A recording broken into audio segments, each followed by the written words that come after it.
Good evening, and welcome to The Sleepy Scientist.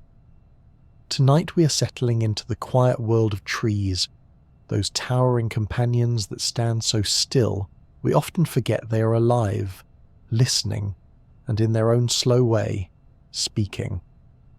This video will take us into that secret kingdom, exploring how trees live, communicate, and thrive together. Before we begin, I would love to know, where in the world are you listening from tonight? It's always fascinating to see the little forest of viewers scattered across the globe. If you find these calm journeys helpful, a gentle tap on the like button and a kind subscribe would mean a lot. To those already subscribed, thank you sincerely.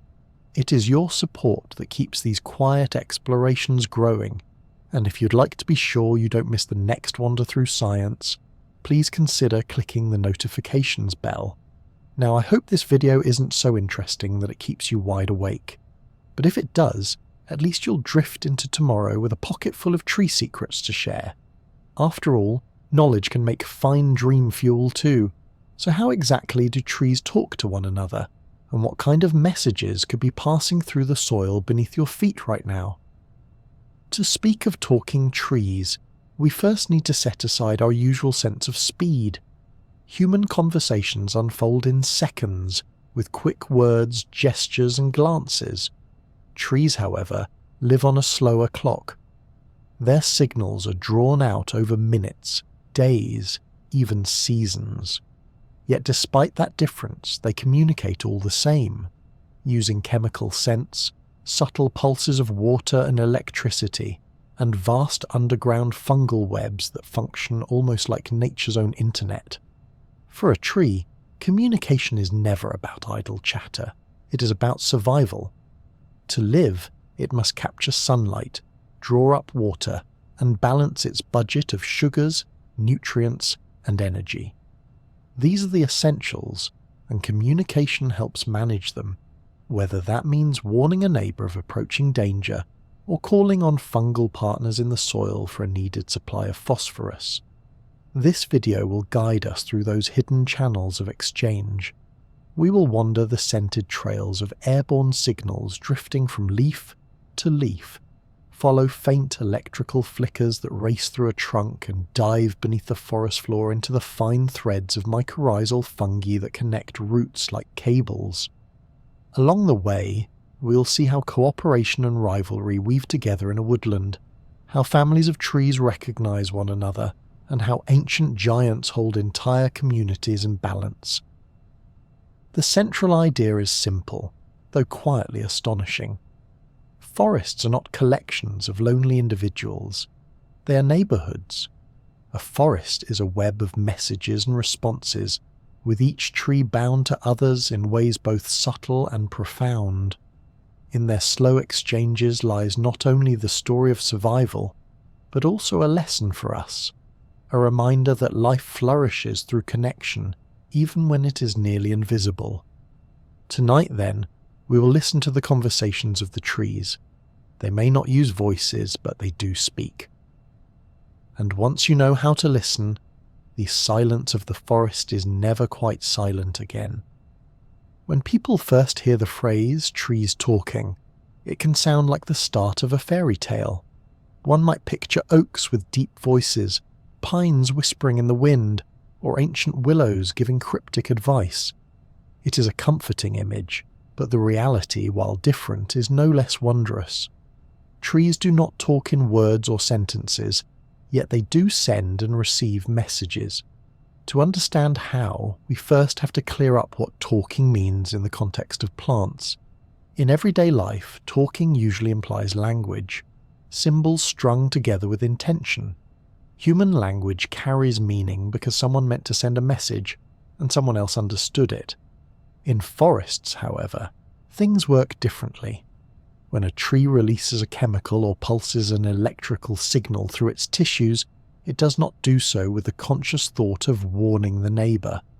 Instead, it is an evolved response shaped over millions of years, a signal that helps a tree survive and sometimes helps its neighbours survive too gets passed along in the great experiment of evolution. This difference matters. It is tempting to imagine a forest as a society of conscious beings, gossiping about caterpillars or whispering about drought. But in science, signalling is not the same as language. A signal is simply a change, something measurable that carries information. It could be a burst of scent, a ripple of water pressure, or a shift in hormone levels. The tree that generates it is not making a deliberate choice in the way you or I decide to speak. Instead, the signal exists because it once made survival more likely. Over time, that survival advantage became part of the tree's biology. Even so, calling it talk is not entirely wrong. Talking is really just exchanging information, and that is exactly what trees do. They are sending and receiving cues, shaping their lives around what they perceive in their environment. The main difference is speed. While you can fire off a text message in a few seconds, a tree's equivalent might take hours or even days to unfold. Their conversations are written in slow motion. Some signals move surprisingly quickly. Electrical impulses, similar in a loose way to those in our own nervous systems, can spread through plant tissue in fractions of a second. When a caterpillar takes a bite, tiny voltage changes ripple through the leaf and down the stem almost instantly. Hydraulic signals, shifts in water pressure, can also move rapidly when roots sense sudden dryness. Yet many tree messages unfold at a pace that feels glacial to us. The opening of buds in spring, the timing of flowering, or the gradual yellowing of leaves in autumn, all of these are signals too. They tell neighbouring plants when it's safe to grow, when it is time to release pollen, or when the growing season has come to an end.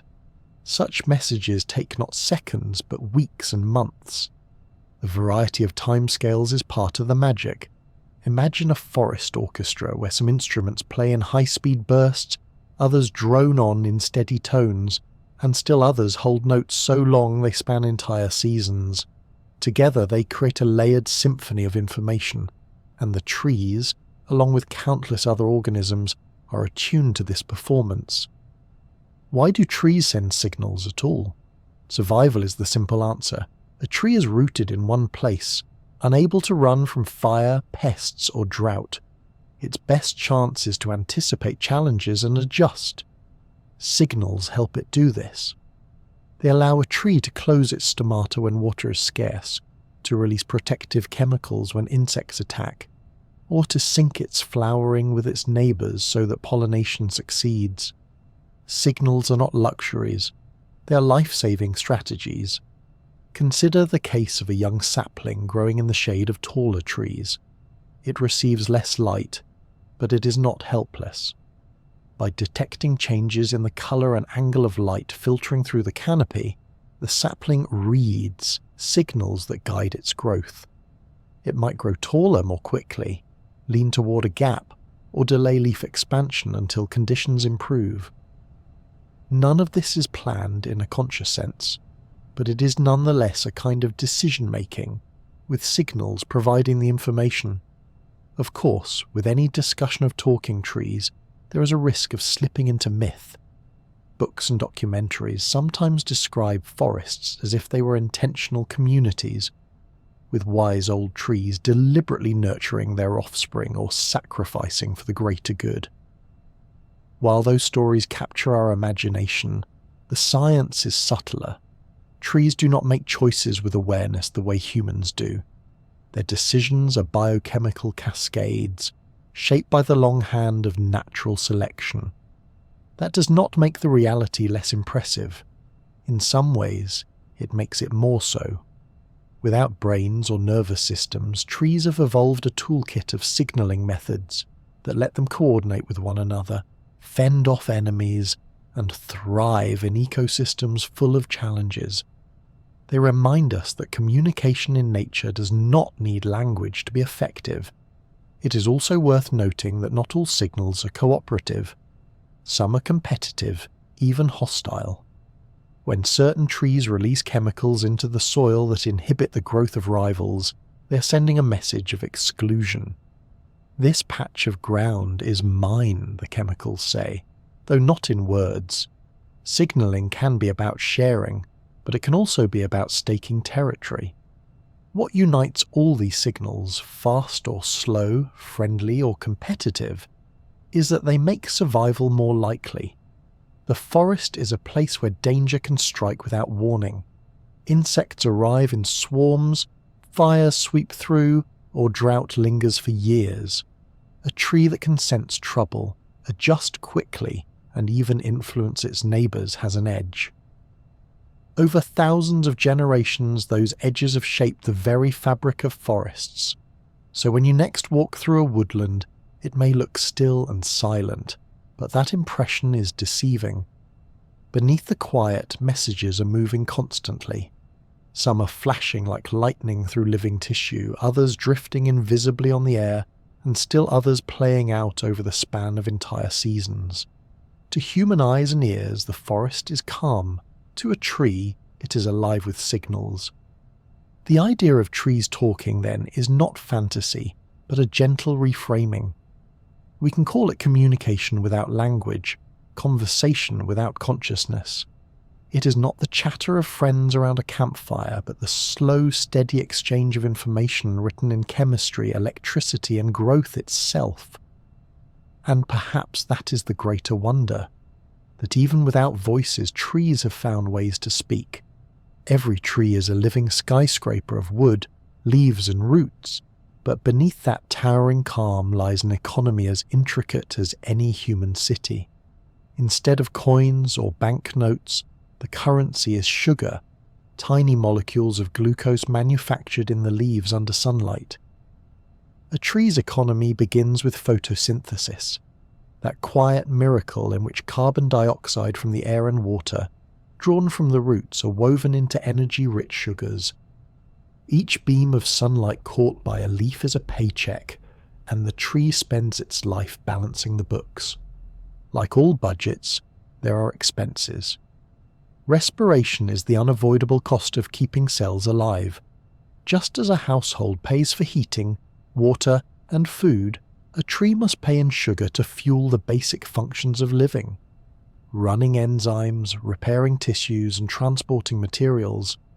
Even while appearing silent and still, a tree is constantly spending energy to maintain itself. Roots keep growing, leaves regulate water loss, and protective compounds are produced. In winter or drought, when income falls, the bills do not stop. The tree has to dip into savings, and if reserves run too low, death can arrive quietly. Managing this flow of income and expense requires a transport system, and that is where the phloem comes in. Phloem tissue is the banking network of the plant world. Sugars created in the leaves, called sources, are loaded into the phloem and moved to sinks, the tissues that need them. Growing root tips, developing buds, swelling fruits, and even shaded leaves all act as sinks. This source-sink dynamic is constantly shifting. In spring, roots and buds demand the lion's share. In summer, swelling fruit becomes a strong sink. In autumn, storage tissues, often deep in the trunk or roots, take priority as the tree prepares for dormancy. The flow is not random. It is regulated by pressure and concentration gradients, a process sometimes described as pressure flow. Sugars move from areas of high concentration to lower concentration, carried by streams of water drawn through the phloem like syrup in a system of pipes.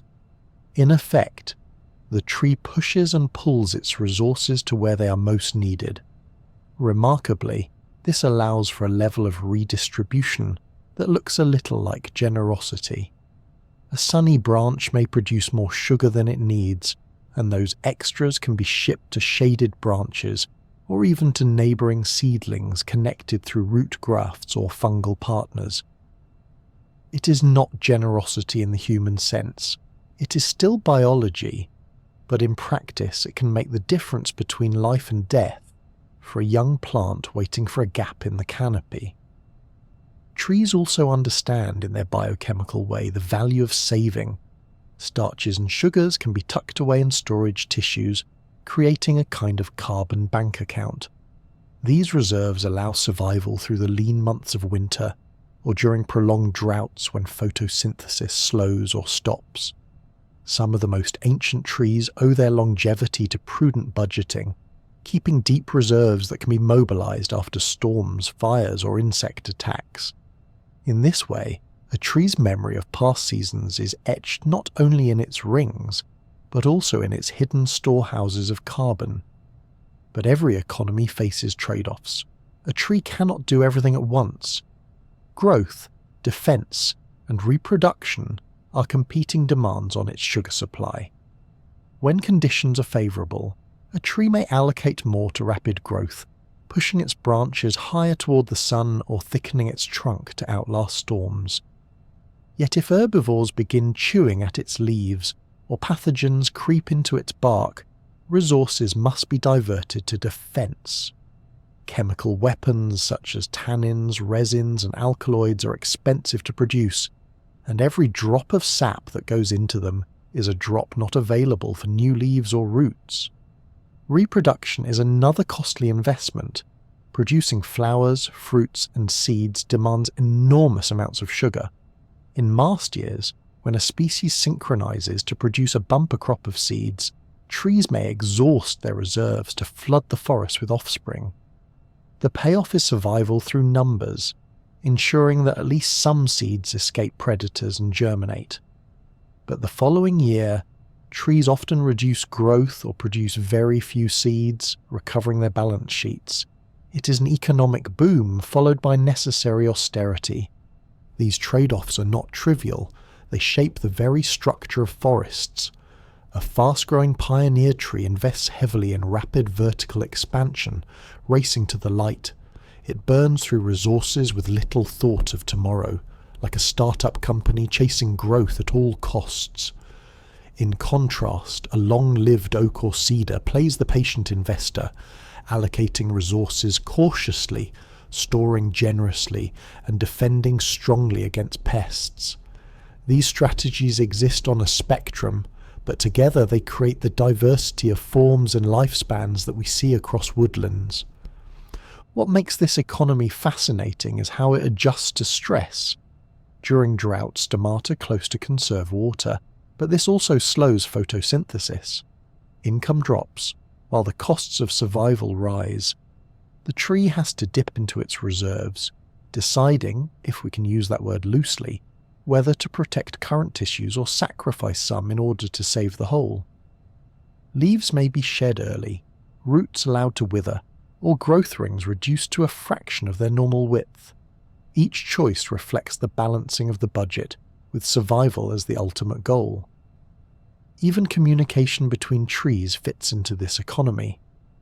When a tree signals distress through chemicals or root networks, it is spending energy to warn its neighbors. The neighbors, in turn, may prime their defenses, increasing their own expenses before the threat even arrives. It seems counterintuitive, but the shared cost can be worthwhile if it helps stabilize the wider community. After all, a forest is not just individual trees, but a network where the health of neighbors often determines one's own fate.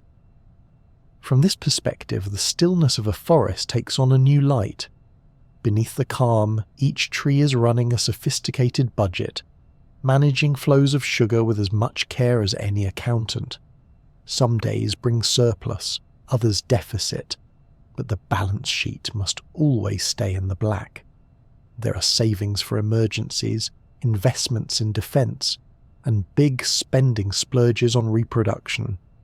It is not just biology, it is economy in green.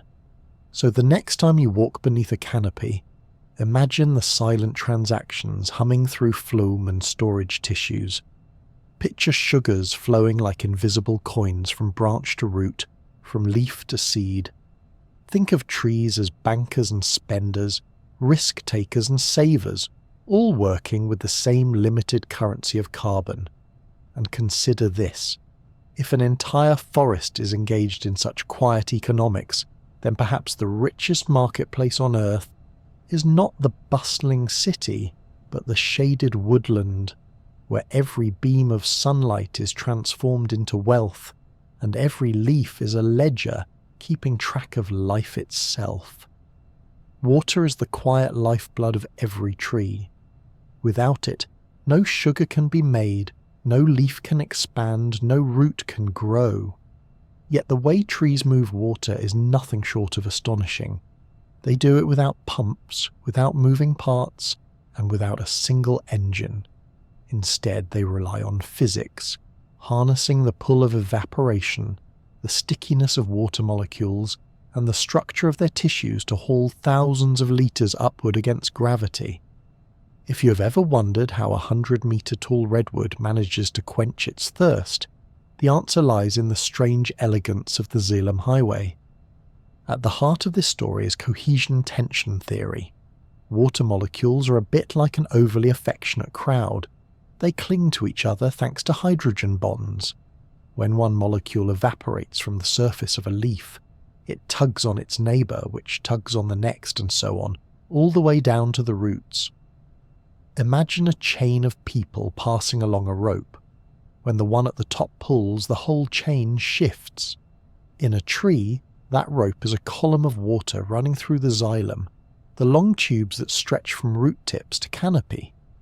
The pull of evaporation, known as transpiration, creates a negative pressure at the top, and cohesion allows that pull to transmit down the entire length of the column. Against intuition, water does not get pushed up the tree but sucked upward, drawn by the thirst of the atmosphere. This system is beautifully efficient but also precarious. Columns of water under tension are not invincible. Under high demand or drought stress, air bubbles can form inside the xylem, a process called cavitation. When this happens, the continuous chain of water is broken, like a snapped link in the rope. The bubble expands, blocking flow, and the conduit becomes useless. If too many embolisms, as these blockages are called, spread through the xylem, a tree can wither even while water is still present in the soil. It is like having a plumbing system full of airlocks. No matter how much water you pour in, nothing reaches the tap. Trees are not helpless in the face of this problem. Some can repair embolisms overnight when demand is low and water potentials equalize. Under cover of darkness, water slowly refills empty vessels, pressure relaxes, and some of the broken chains are reconnected. Others prevent embolism spread by compartmentalizing vessels, sealing off damaged parts before the bubble can grow. Still others avoid the issue altogether by building new xylem each year, creating fresh pipes to replace those that fail. It is a constant battle between tension and collapse, one played out silently in every trunk and branch. This tug-of-war is most visible in the daily cycle of stress and relief. By midday, when sunlight is strongest and air driest, transpiration peaks. The pull on the xylem columns becomes extreme. Tension stretches the system, and cavitation risk rises. Trees often wilt slightly, their leaves drooping as water struggles to keep up. Then, as evening falls and transpiration slows, the pressure relaxes. At night, water moves more freely through roots and stems. Reservoirs refill, and some embolisms are healed. The tree wakes each morning with a new balance sheet of water status, ready to face the next round of evaporation. The architecture of this hydraulic system is finely tuned. Roots explore the soil, drawing water from tiny pores. Some dive deep, tapping hidden reserves, while others spread wide to capture rain as it falls. From there, the trunk acts as a conduit, a sturdy column of xylem vessels stacked like straws in a bundle. In the canopy, branches divide the flow further, sending water to every leaf. Each level must be coordinated. If roots fail, the canopy dries. If the trunk becomes blocked, the upper branches starve. If leaves lose too much too quickly, the whole system strains. It is not just pipes and flow, it is an integrated design, a whole plant plumbing network built to balance demand and supply. This architecture also dictates a tree's shape and strategy. Tall trees face greater tension because water must climb further. They counter with wider vessels or denser wood to resist cavitation. Desert trees may keep vessels narrow and tough, trading rapid flow for safety under drought. Tropical giants can afford riskier wide pipelines because rain is more reliable. Every tree is negotiating the same challenge: how to move enough water to grow without snapping its fragile columns under stress.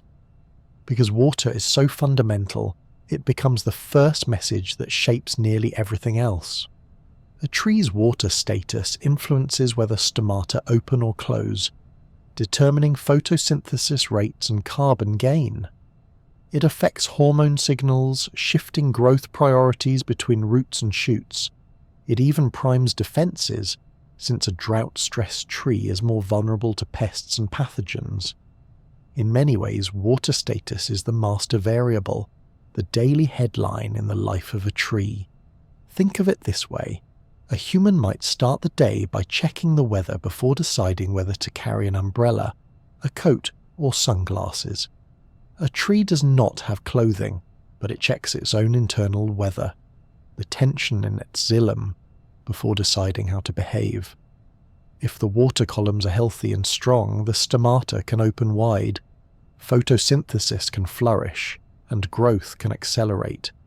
If the tension is too high, stomata snap shut, photosynthesis slows, and the tree slips into conservation mode. The xylem is both a highway and a warning system. One of the most poetic aspects of this hidden plumbing is that it links earth to sky. Every drop of water taken up by roots will eventually rise through the xylem and evaporate into the atmosphere. In doing so, trees help shape weather itself, recycling moisture, cooling the air, and even influencing rainfall patterns over vast regions. A forest is not just a collection of individuals quenching their thirst. It is a machine pumping water vapor back into the sky, weaving itself into the fabric of the climate. So the next time you see leaves fluttering in the heat of the day, consider the invisible struggle within. Columns of water are stretched to their limits, bubbles are threatening to form, and the tree is playing its delicate game of survival. At night, when the air cools and the forest grows still, the xylem relaxes, repairs what it can, and braces for another round. It is a story of physics and fragility, of a liquid rope that binds the deepest soil to the highest leaf.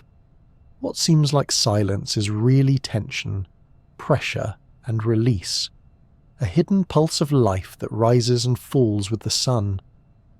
And all of it depends on the cohesion of water molecules and the remarkable design of the xylem highway. It may sound strange to imagine a tree carrying an electrical spark through its tissues, but that is exactly what happens.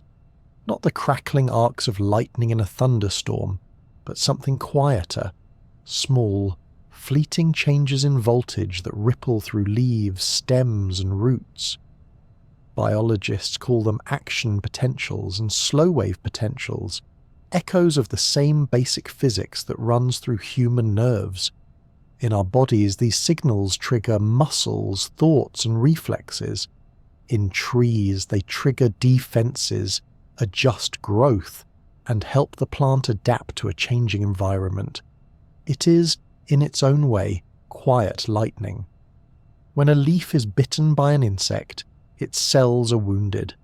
The injury causes tiny changes in ion concentrations. Calcium, potassium, and chloride move across membranes, altering the local electrical charge.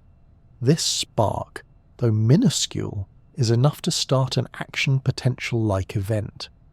Just as in animals, the wave of depolarization travels down tissues, leaping from cell to cell.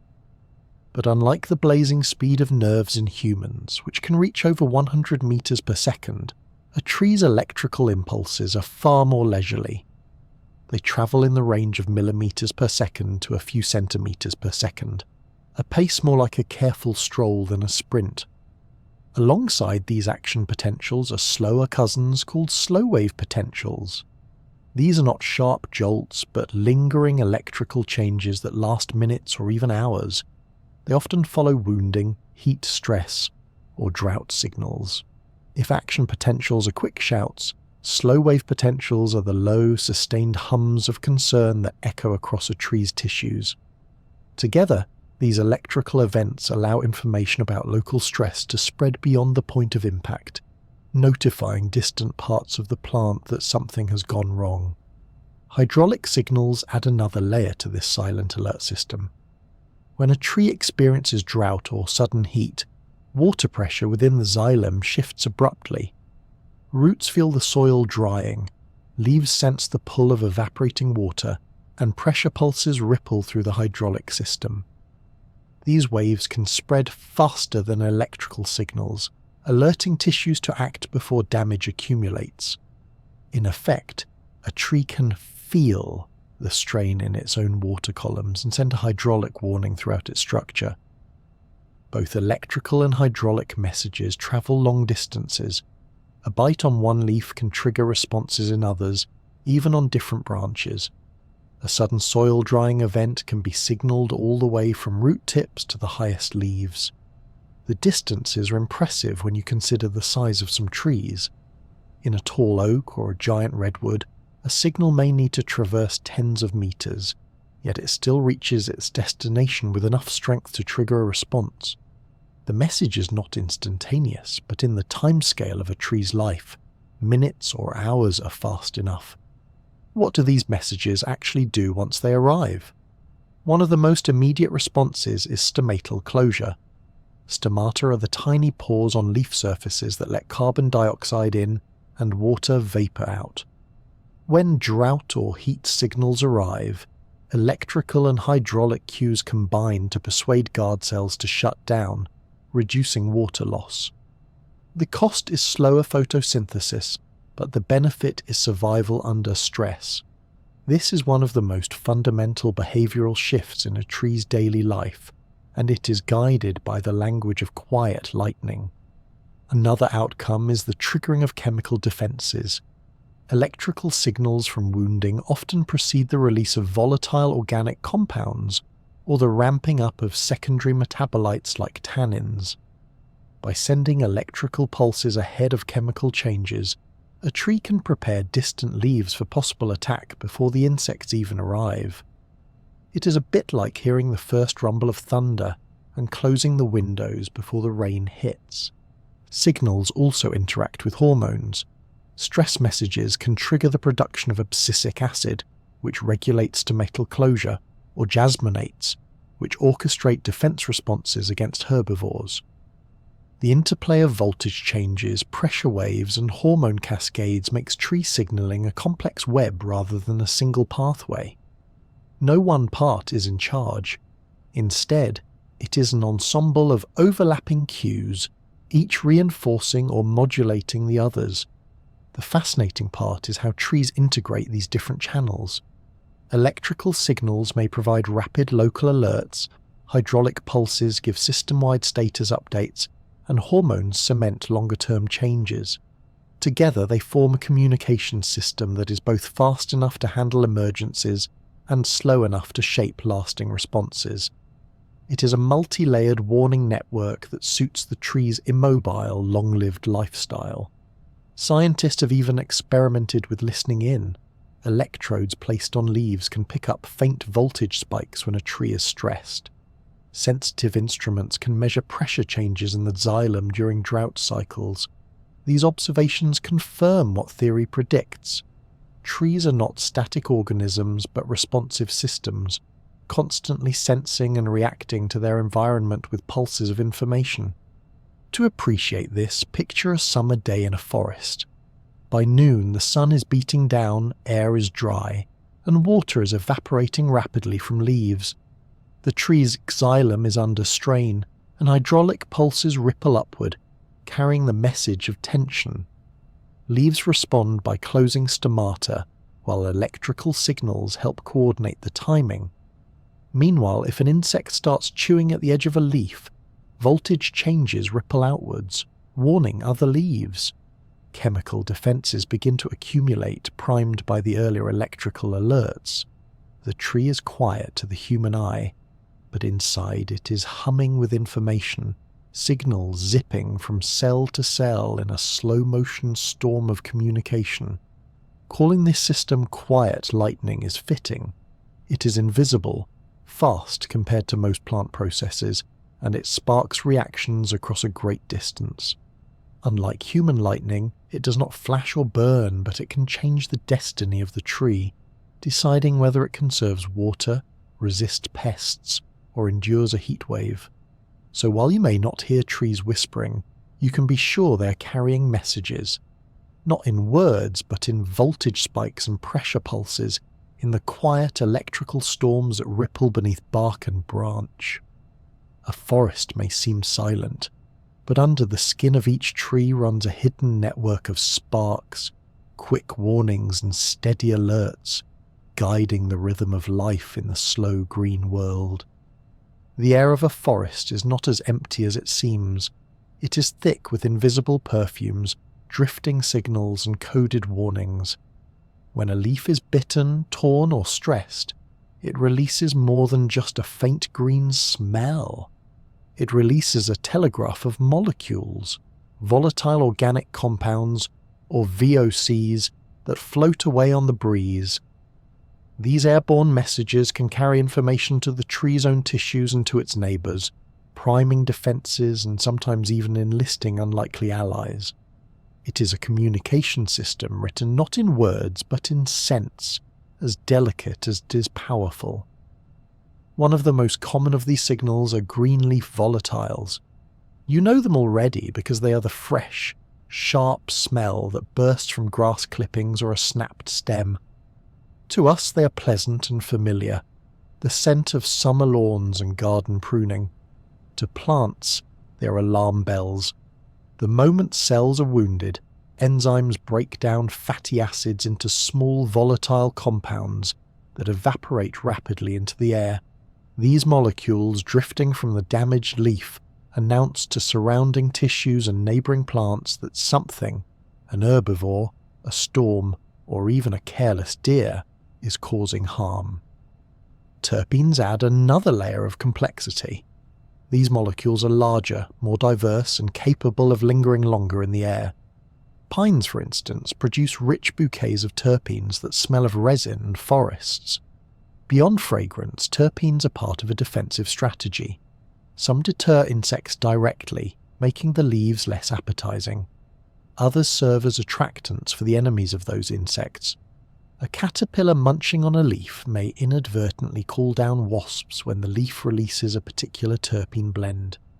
In this way, trees and insects engage in a game of chemical espionage, where one creature's defense becomes another's dinner bell.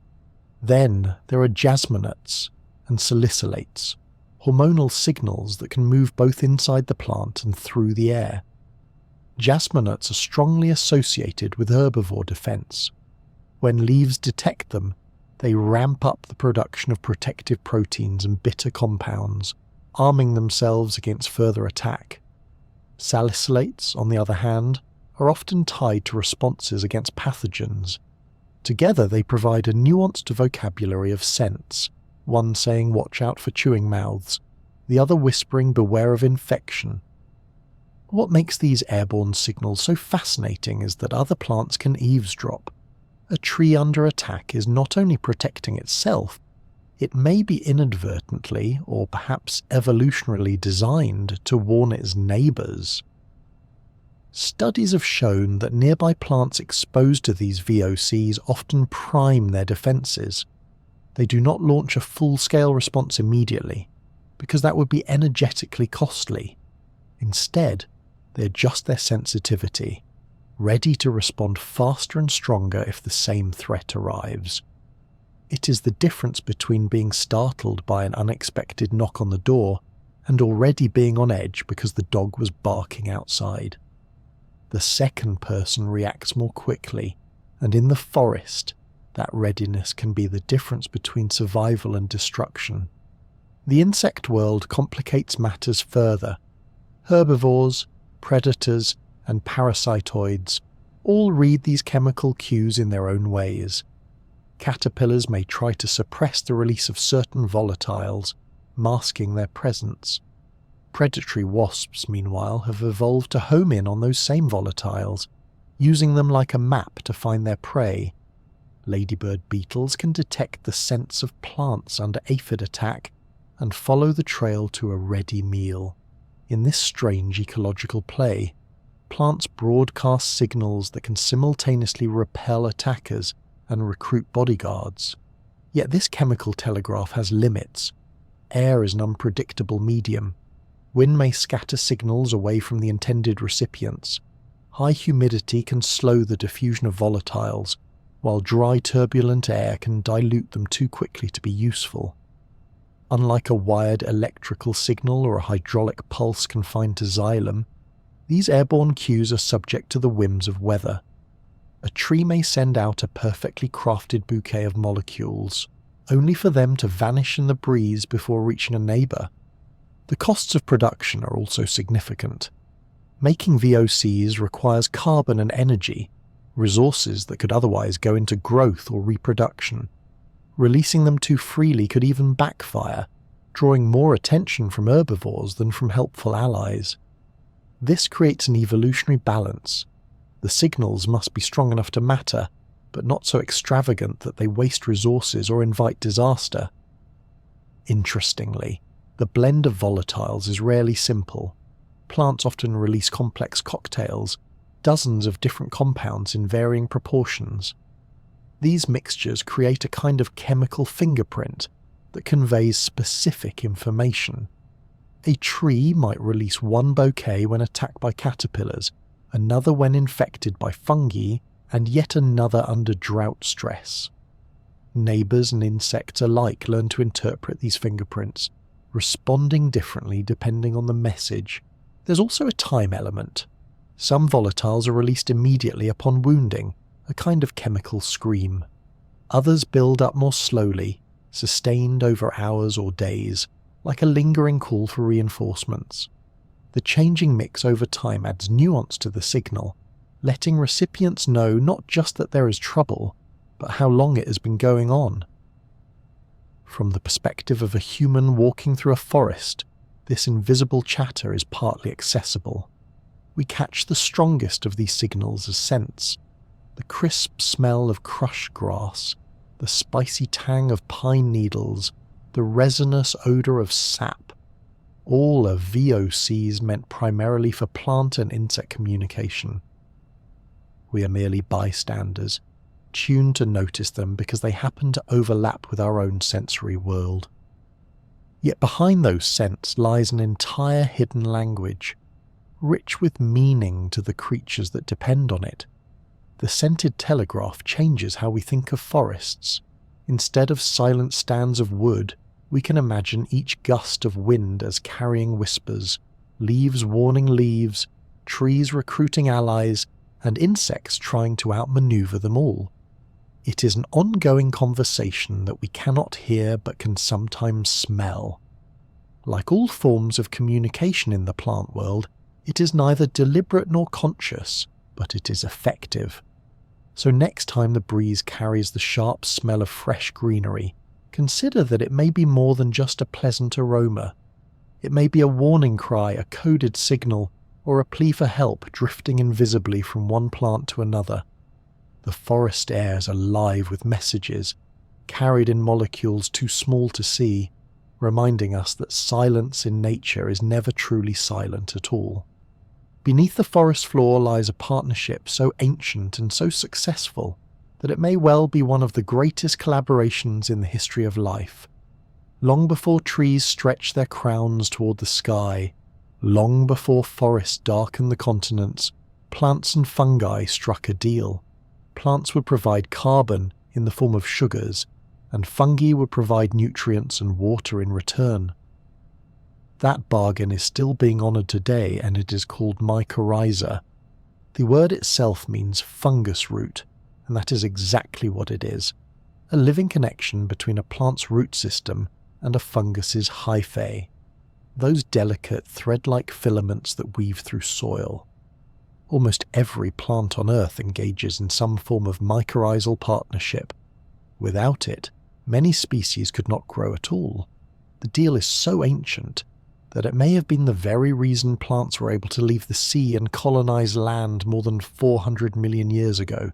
There are two major kinds of mycorrhiza that dominate the tree world: arbuscular and ectomycorrhizal. Arbuscular mycorrhizae are the older of the two, partnering with a huge diversity of plants. Their hyphae penetrate the outer layers of root cells, forming intricate tree-like structures called arbuscules inside. These act as trading posts, where nutrients and sugars are exchanged across cell membranes. Arbuscular fungi are microscopic, invisible to the naked eye, but they are everywhere. From tropical rainforests to grasslands, they quietly feed their hosts in exchange for carbon. Ectomycorrhizae, on the other hand, form partnerships mostly with trees in temperate and boreal forests, oaks, pines, beeches and birches to name a few. Instead of entering cells, they wrap around root tips, forming a dense sheath of hyphae. From there, they send out threads into the soil, dramatically extending the reach of the tree's root system. If you have ever seen mushrooms sprouting in the forest, chances are you are looking at the fruiting bodies of ectomycorrhizal fungi.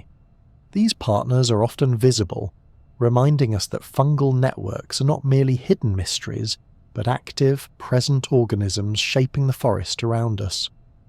The trade between trees and fungi is straightforward at its core.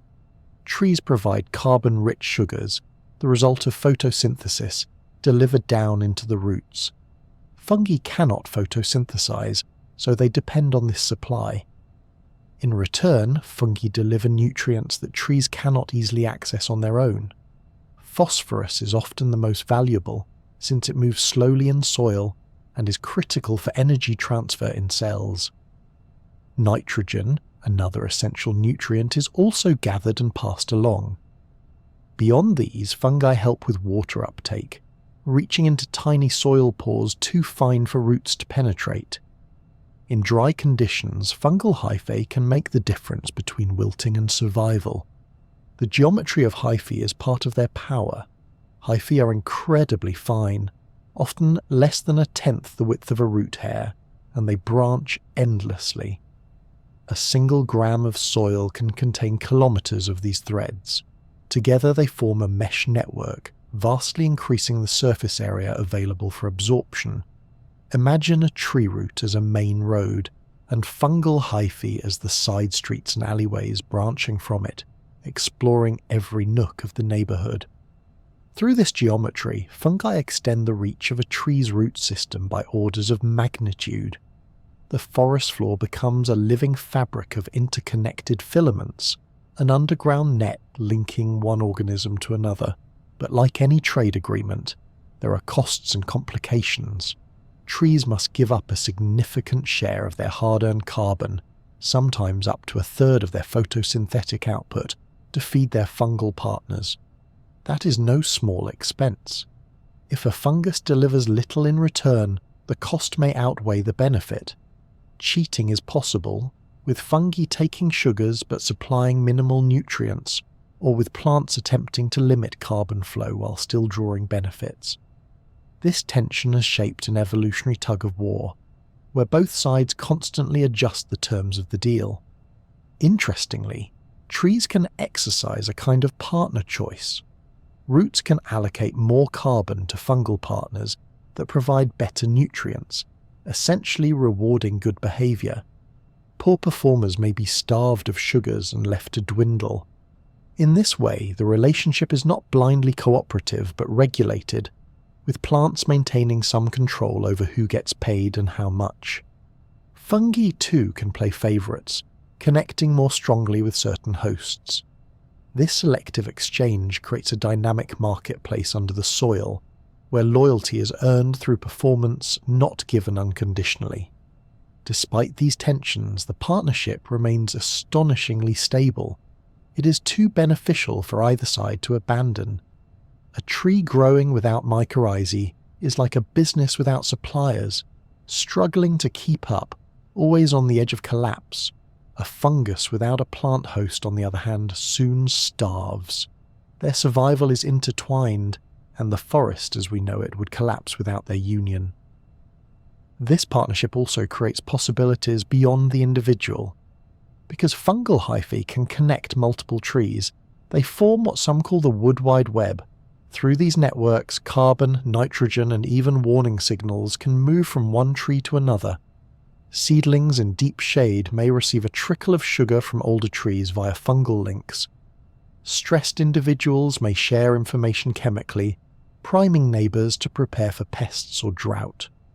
Whether these connections are intentional, incidental, or somewhere in between is still debated, but the result is clear.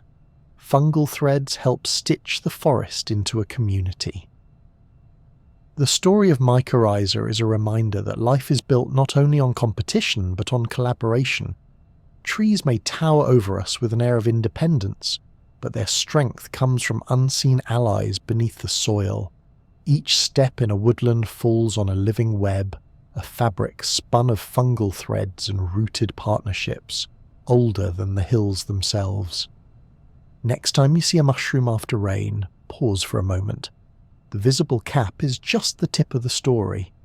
Beneath it lies a hidden empire of filaments, countless threads woven into the roots of trees, engaged in trade, negotiation, and survival. It is an ancient friendship, forged in the earliest days of land plants, still thriving beneath every forest floor today.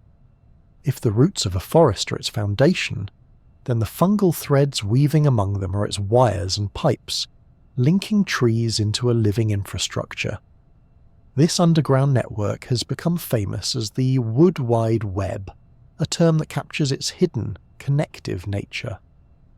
Through these fungal highways, carbon, nitrogen, and even water can move between trees. Messages of stress can ripple outward, neighbours can lend or siphon resources, and the boundaries between individuals blur into something larger. The most obvious cargo in this network is carbon. Trees, after all, are factories of sugar, and they pay their fungal partners with this currency. But once inside the fungal system, those sugars do not always stay with the original partner. Hyphae often connect to multiple roots, forming junctions where carbon can leak from one host to another. Sometimes this means a well-lit adult tree subsidizing a shaded seedling nearby. Other times, it may mean carbon flowing between species entirely, say, from a birch to a fir, depending on the season and who has surplus. The flows are not always generous gifts. They can be opportunistic side effects of shared pipelines. Still, the result is striking. In some forests, nearly every tree may be linked by at least one fungal thread, participating in a shared carbon economy. Nitrogen is another key traveller. Unlike carbon, which plants can manufacture, nitrogen must be scavenged from the soil. Fungi excel at this, breaking down organic matter and capturing scarce mineral forms. When connected to multiple hosts, they can effectively redistribute nitrogen across the community. This means that species better suited to acquiring nitrogen may inadvertently, or perhaps inevitably, supply others. For young seedlings, which often struggle to access enough nitrogen on their own, this fungal subsidy can be the difference between establishing roots or fading away. Water too can travel along these shared links. Hyphae are far thinner than root hairs and can bridge soil pores that roots cannot reach. When soil is patchy, dry in one pocket, moist in another, the fungal network helps even out the distribution. Experiments have shown water moving from a well-watered plant to a drought-stressed neighbour through fungal connections. The amounts are not enormous, but in the fine balance of survival, even a small trickle can keep leaves alive until the next rain. The network is not only about goods, but also about information. Stress messages can spread through roots and hyphae, altering the chemistry of connected plants. A tree attacked by insects may release defensive signals that prime its neighbours. A sudden drought experienced by one root system may ripple as a warning through shared fungal threads, nudging others to close their stomata sooner. These alerts are not conscious warnings, but they act as an early alarm system, preparing connected individuals for threats before they experience them directly. It is easy to imagine this underground web as a smooth, continuous net binding the entire forest into harmony, but the reality is patchier. Networks overlap, shift and break with time. Soil is not uniform, and fungi differ in their abilities and preferences. Some specialize in certain hosts, others are generalists. A tree may connect strongly to one fungal partner and weakly to another, creating overlapping neighborhoods rather than a single whole community network. Disturbances like fire, drought, or logging can snap links and force new connections to form. The result is more like a shifting mosaic of connections than a single universal web. These shifting patterns raise the question of who benefits and when. For a small seedling in deep shade, tapping into a fungal network can provide vital carbon and nutrients, a literal lifeline. For the older tree supplying those resources, the costs may be negligible, or may represent a burden, depending on conditions. In some cases, the flow even reverses. During autumn, deciduous trees may funnel surplus carbon through fungi into evergreens, which then repay the debt in spring when they are photosynthesizing earlier. The balance of give and take changes with the seasons, with no permanent direction of generosity. Species mix matters as well. In a diverse forest, some trees share fungal partners, while others do not. Those who belong to the same fungal guild can form tight-knit networks of exchange, while outsiders remain disconnected. This can influence which seedlings succeed, as those without access to the right fungi may struggle. Soil conditions add another layer. Acidic soils may favour certain fungi, while alkaline or nutrient-poor soils favour others. The architecture of the network depends not only on the trees above but also on the chemistry below. Even the question of cooperation versus competition is complicated. A fungal network may redistribute resources, but does that make it an altruistic system? In many cases, flows happen simply because of concentration gradients. Resources move from high to low, whether or not it benefits anyone. Sometimes the result looks cooperative, other times competitive. A large tree might draw carbon or nitrogen away from a small neighbour just as easily as it supplies one. The network is not guided by fairness, it is guided by physics and biochemistry. The outcomes, however, can still shape the survival of individuals and the structure of the forest as a whole. This ambiguity is what makes the forest network so intriguing. It is not a utopia of sharing, nor is it a ruthless battleground. It is both at once. Cooperation and competition are interwoven underground, mediated by fungi that act as both brokers and toll collectors. Each hyphal strand is a pipeline, but also a gatekeeper. Trees pay carbon to access it, and what they get back depends on the moment, the partner, and the surrounding conditions. To walk through a forest with this in mind is to see it differently. Every tree trunk becomes not just an individual, but a node in a hidden web. Every patch of moss or fallen log may conceal filaments connecting one root to another. What looks like stillness is really a shifting marketplace of sugars, nitrogen, water, and warnings, constantly moving below our feet. The forest network is not perfect, and it is not permanent. Links are built and broken, debts are paid and called in, and fungi act as the unseen mediators. Yet through these invisible threads, forests become more than the sum of their parts. A stand of trees is not merely a crowd of individuals, but a community, stitched together by hi-fi, that bridge gaps, carry messages, and remind us that even in the quiet, life is never truly solitary. One of the quiet marvels of tree life is that roots do not behave the same way toward every neighbour. Beneath the soil, where roots encounter one another in the dark, there is a subtle ability to tell kin from stranger. When a tree grows beside its relatives, its root system often shows restraint, reducing aggression, avoiding overlap, and sometimes even channeling resources toward its kin. When it grows beside unrelated trees, competition tends to sharpen. Roots expand more aggressively, seeking to claim territory and resources. This phenomenon, known as kin recognition, is one of the most surprising discoveries in modern plant science, and it changes how we think about forests. The first question is, how do trees even tell the difference? They do not have eyes or ears, but roots are highly sensitive chemical detectors. Exudates, small molecules released into the soil, carry information about identity. Each species has a characteristic blend, and even individuals within the same species may leave slightly different chemical signatures.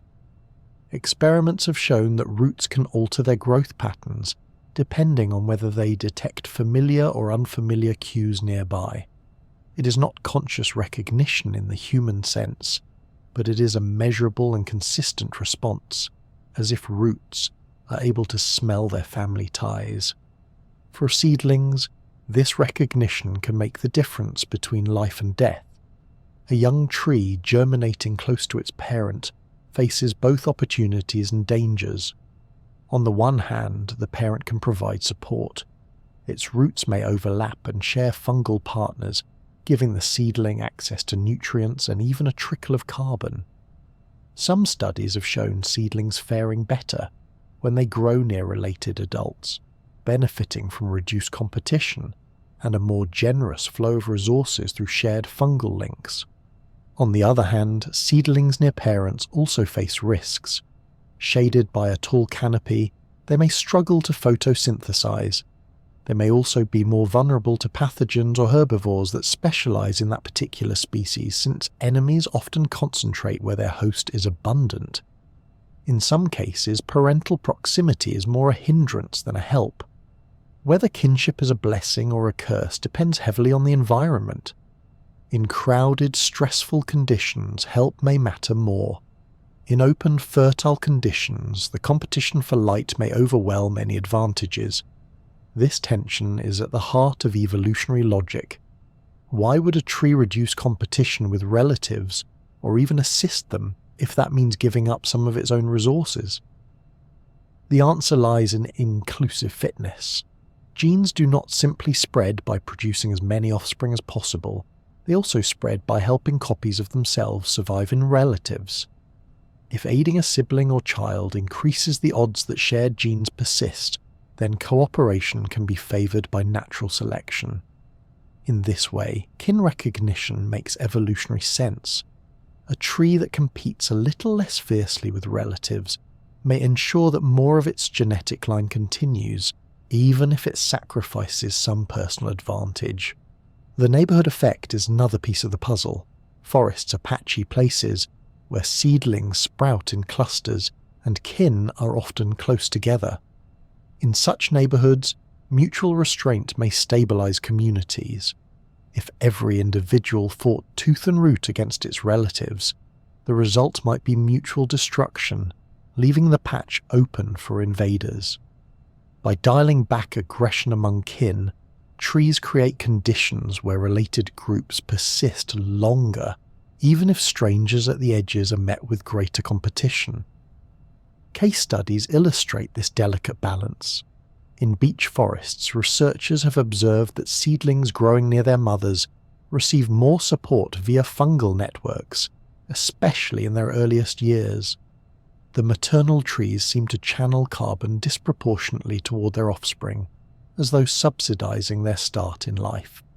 These seedlings, in turn, are more likely to survive the vulnerable stage when light is scarce and roots are small. Douglas fir offers another famous example. In mixed stands of Douglas fir and paper birch, scientists have traced carbon moving from birch trees in the summer, when birch leaves are abundant, to fir trees shaded beneath them. Later in the season, when the fir is more active, the flow reverses. But within Douglas fir populations, the pattern shifts again. Seedlings closely related to the adults seem to receive more carbon than the unrelated seedlings, suggesting that kinship influences how much help the fungal network provides. Even small herbs show kin-like responses. In experiments with wildflowers, seedlings planted next to siblings often grew fewer roots, as if conserving space, while those beside strangers expanded their root systems aggressively, competing harder for soil nutrients. This same principle appears in trees, scaled up to the size of forests. The pattern is consistent. Related individuals are treated more gently, strangers more harshly. Of course, not all species show strong kin recognition. In some, competition is intense no matter who the neighbour is. In others, the effect is subtle or context-dependent. The forest is not a single rulebook, but a library of strategies. Some trees lean more on cooperation with kin, others rely on sheer competitive strength.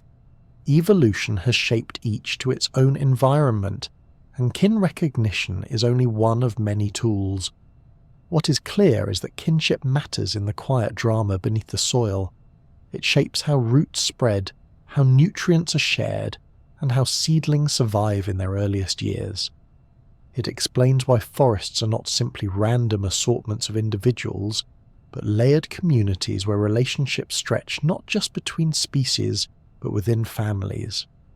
For us, it is a reminder that even organisms without nervous systems or conscious thought can show behaviours that look strikingly familiar.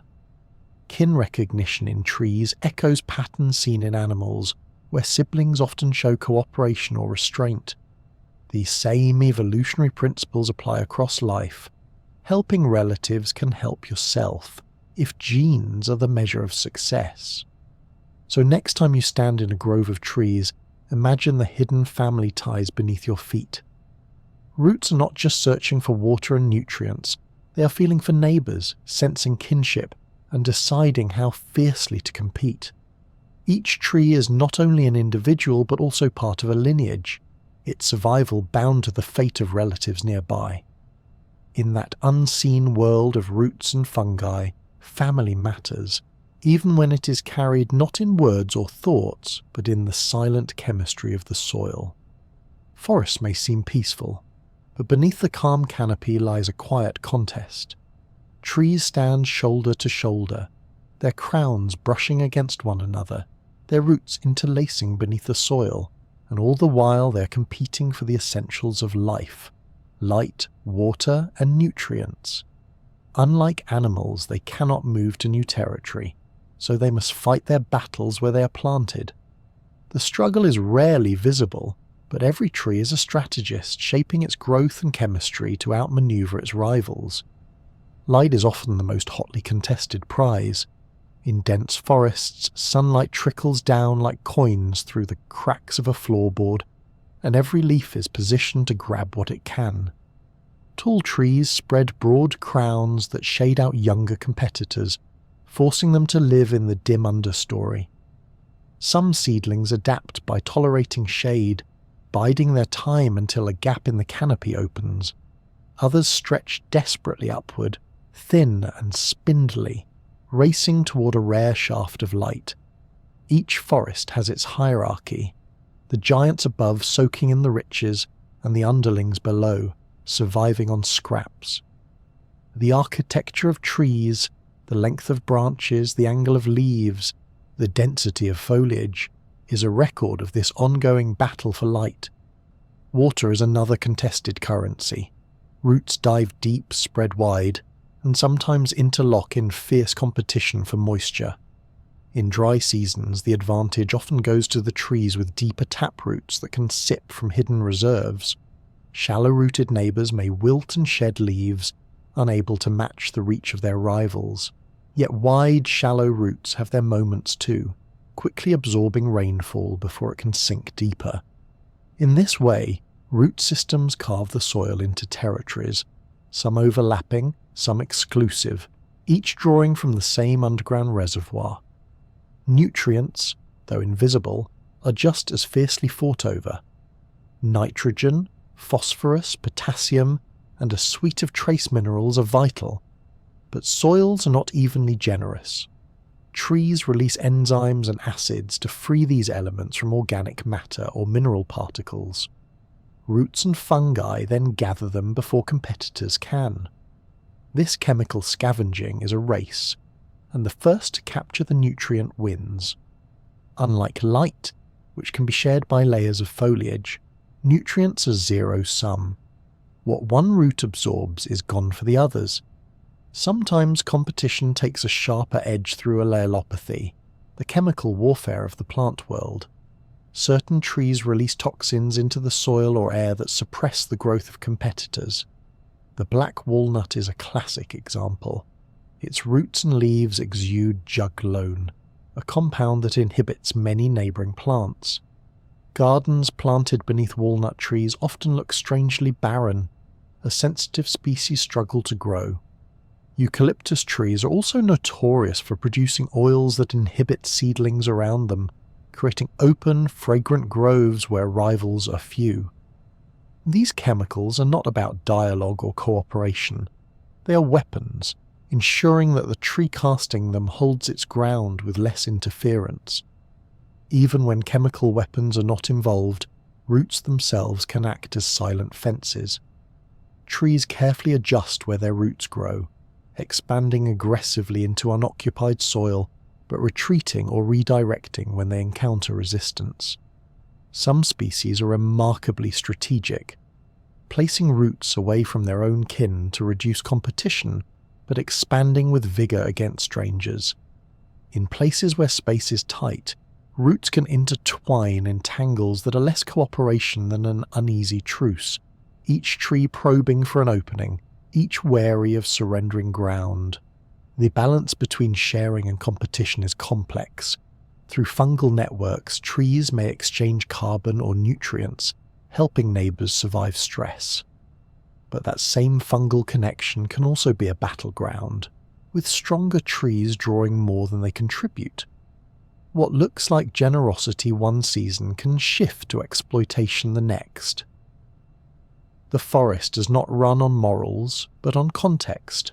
Cooperation may dominate in times of stress when neighbours' survival strengthens the whole community, while competition takes the lead when resources are abundant and individuals can afford to push ahead. This shifting balance is visible in how forests recover from disturbance. After a storm creates a gap, seedlings rush to fill the open space. They compete fiercely, each racing for the new light. Over time, some emerge as winners, overshadowing the rest. Yet once the canopy closes again, cooperation through fungal connections and root sharing helps stabilise the new community. The forest is an ebb and flow of rivalry and alliance, never fixed in one state for long. The quiet rivalries of trees shape the landscapes we see. The towering canopy of tropical rainforests, where every metre of space is occupied, is a testament to relentless competition for light. The wide, open spacing of savanna trees reflects competition for water, each holding territory around its roots.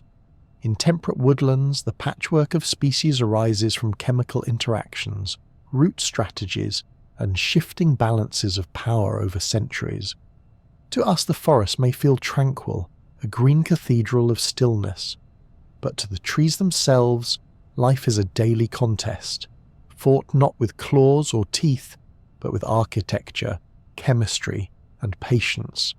Each branch angled for sunlight, each root probing for moisture, each molecule of juglone or terpene drifting into the soil is part of this unseen struggle. And yet, the rivalry is not absolute. Without some degree of sharing, forest would collapse.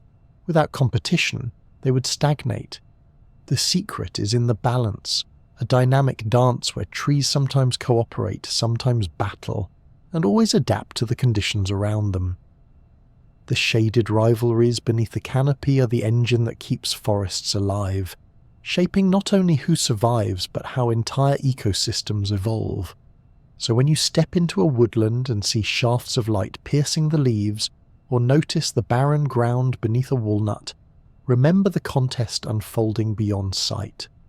The forest is not silent. It is a theatre of rivalry, chemical strategy, and shifting alliances. A place where every tree is both neighbour and competitor, playing its part in the long, slow game of survival. In the great stillness of a forest, every tree is under siege. Insects chew, fungi invade, bacteria slip between cells, and deer strip bark or browse on young shoots. To survive, trees have built an arsenal of defences, some permanent, others deployed only when danger strikes.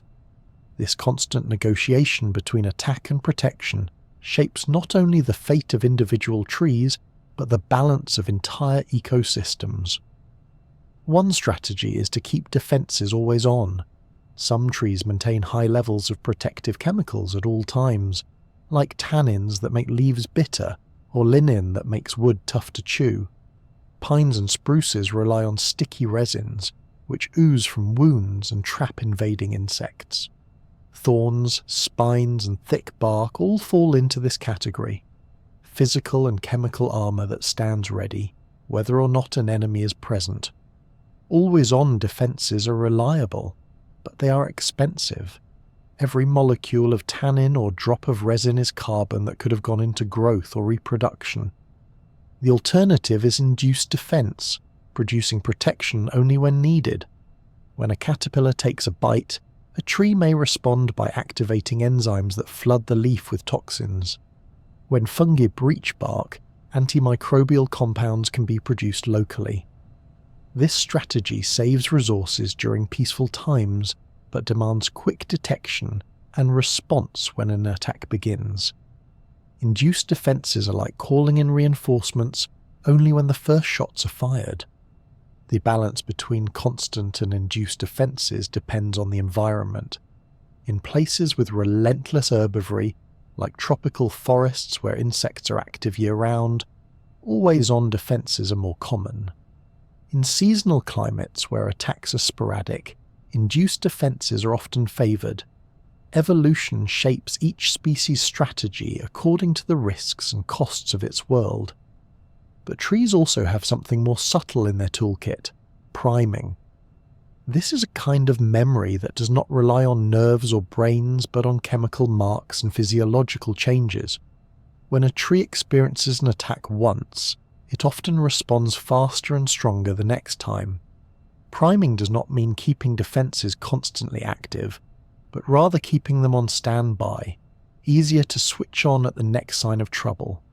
It is as though the tree has rehearsed the battle once and is better prepared for the sequel. Priming can last for days, weeks, or even longer. Some evidence suggests that seeds may carry traces of parental priming, passing on readiness to the next generation. This raises the possibility that trees not only defend themselves, but prepare their descendants for the threats they faced. Without thoughts or memories, they still achieve something akin to experience shaping future behaviour. The signalling pathways involved are intricate. Jasmonic acid is central to defences against chewing herbivores. When insects bite, jasmonate levels spike, turning on genes that produce toxins and protein inhibitors that disrupt digestion. Salicylic acid, in contrast, is more involved in defense against pathogens such as fungi and bacteria. These pathways do not work in isolation. They crosstalk, sometimes amplifying one another, sometimes interfering. For example, activation of jasmonate defenses can suppress salicylate responses, and vice versa. This balancing act ensures that resources are not wasted fighting every possible enemy at once, but are targeted toward the most immediate threat. This biochemical tug-of-war creates trade-offs that ripple through a tree's life. If an oak devotes resources to jasmonate-driven defenses against caterpillars, it may become temporarily more vulnerable to a fungal infection. If it primes too strongly in one direction, it risks imbalance. The coordination of these pathways is part of the hidden sophistication of plant life, a kind of decision-making written in hormones and enzymes.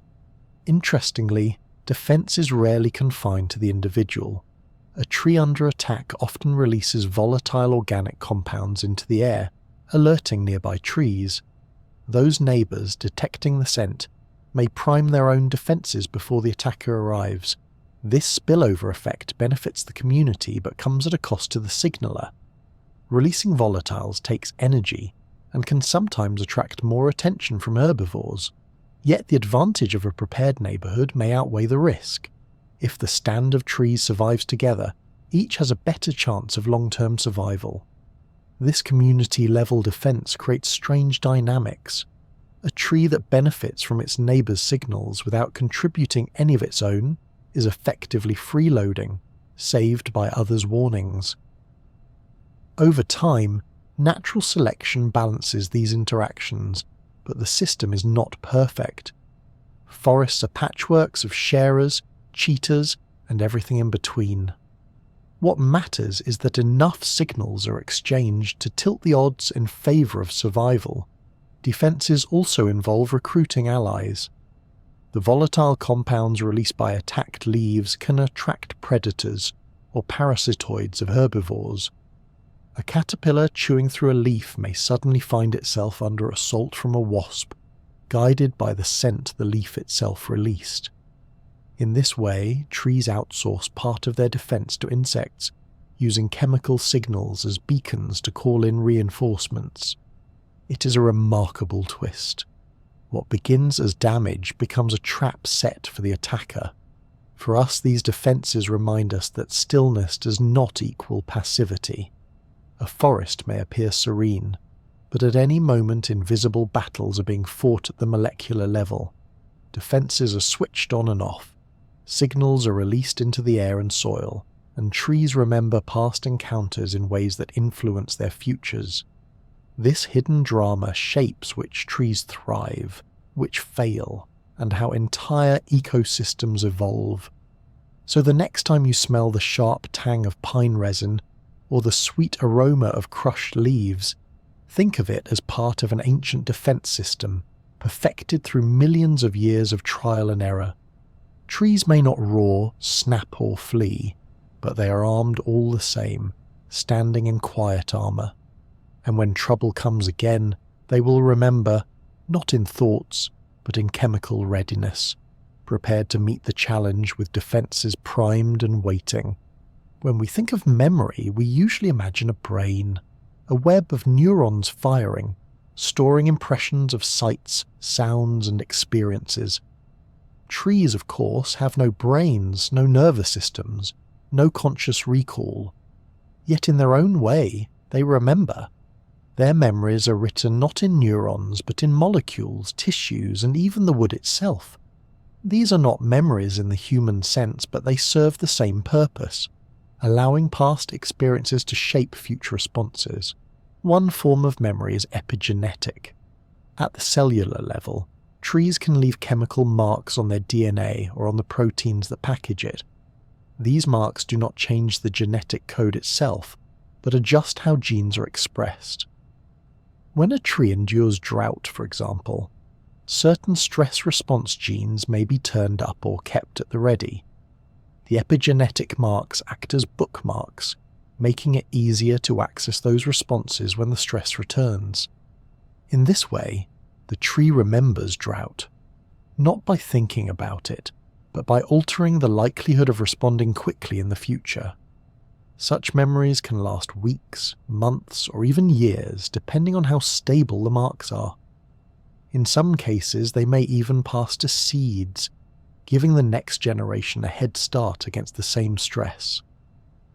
A seedling born from a drought-stressed parent may germinate with a slightly heightened sensitivity to water scarcity, primed for a world that resembles the challenges of its parent's life. This inheritance is not absolute. It fades over time, but it shows that trees can carry echoes of the past into the future without a single neuron involved. Another archive of memory lies in tree rings.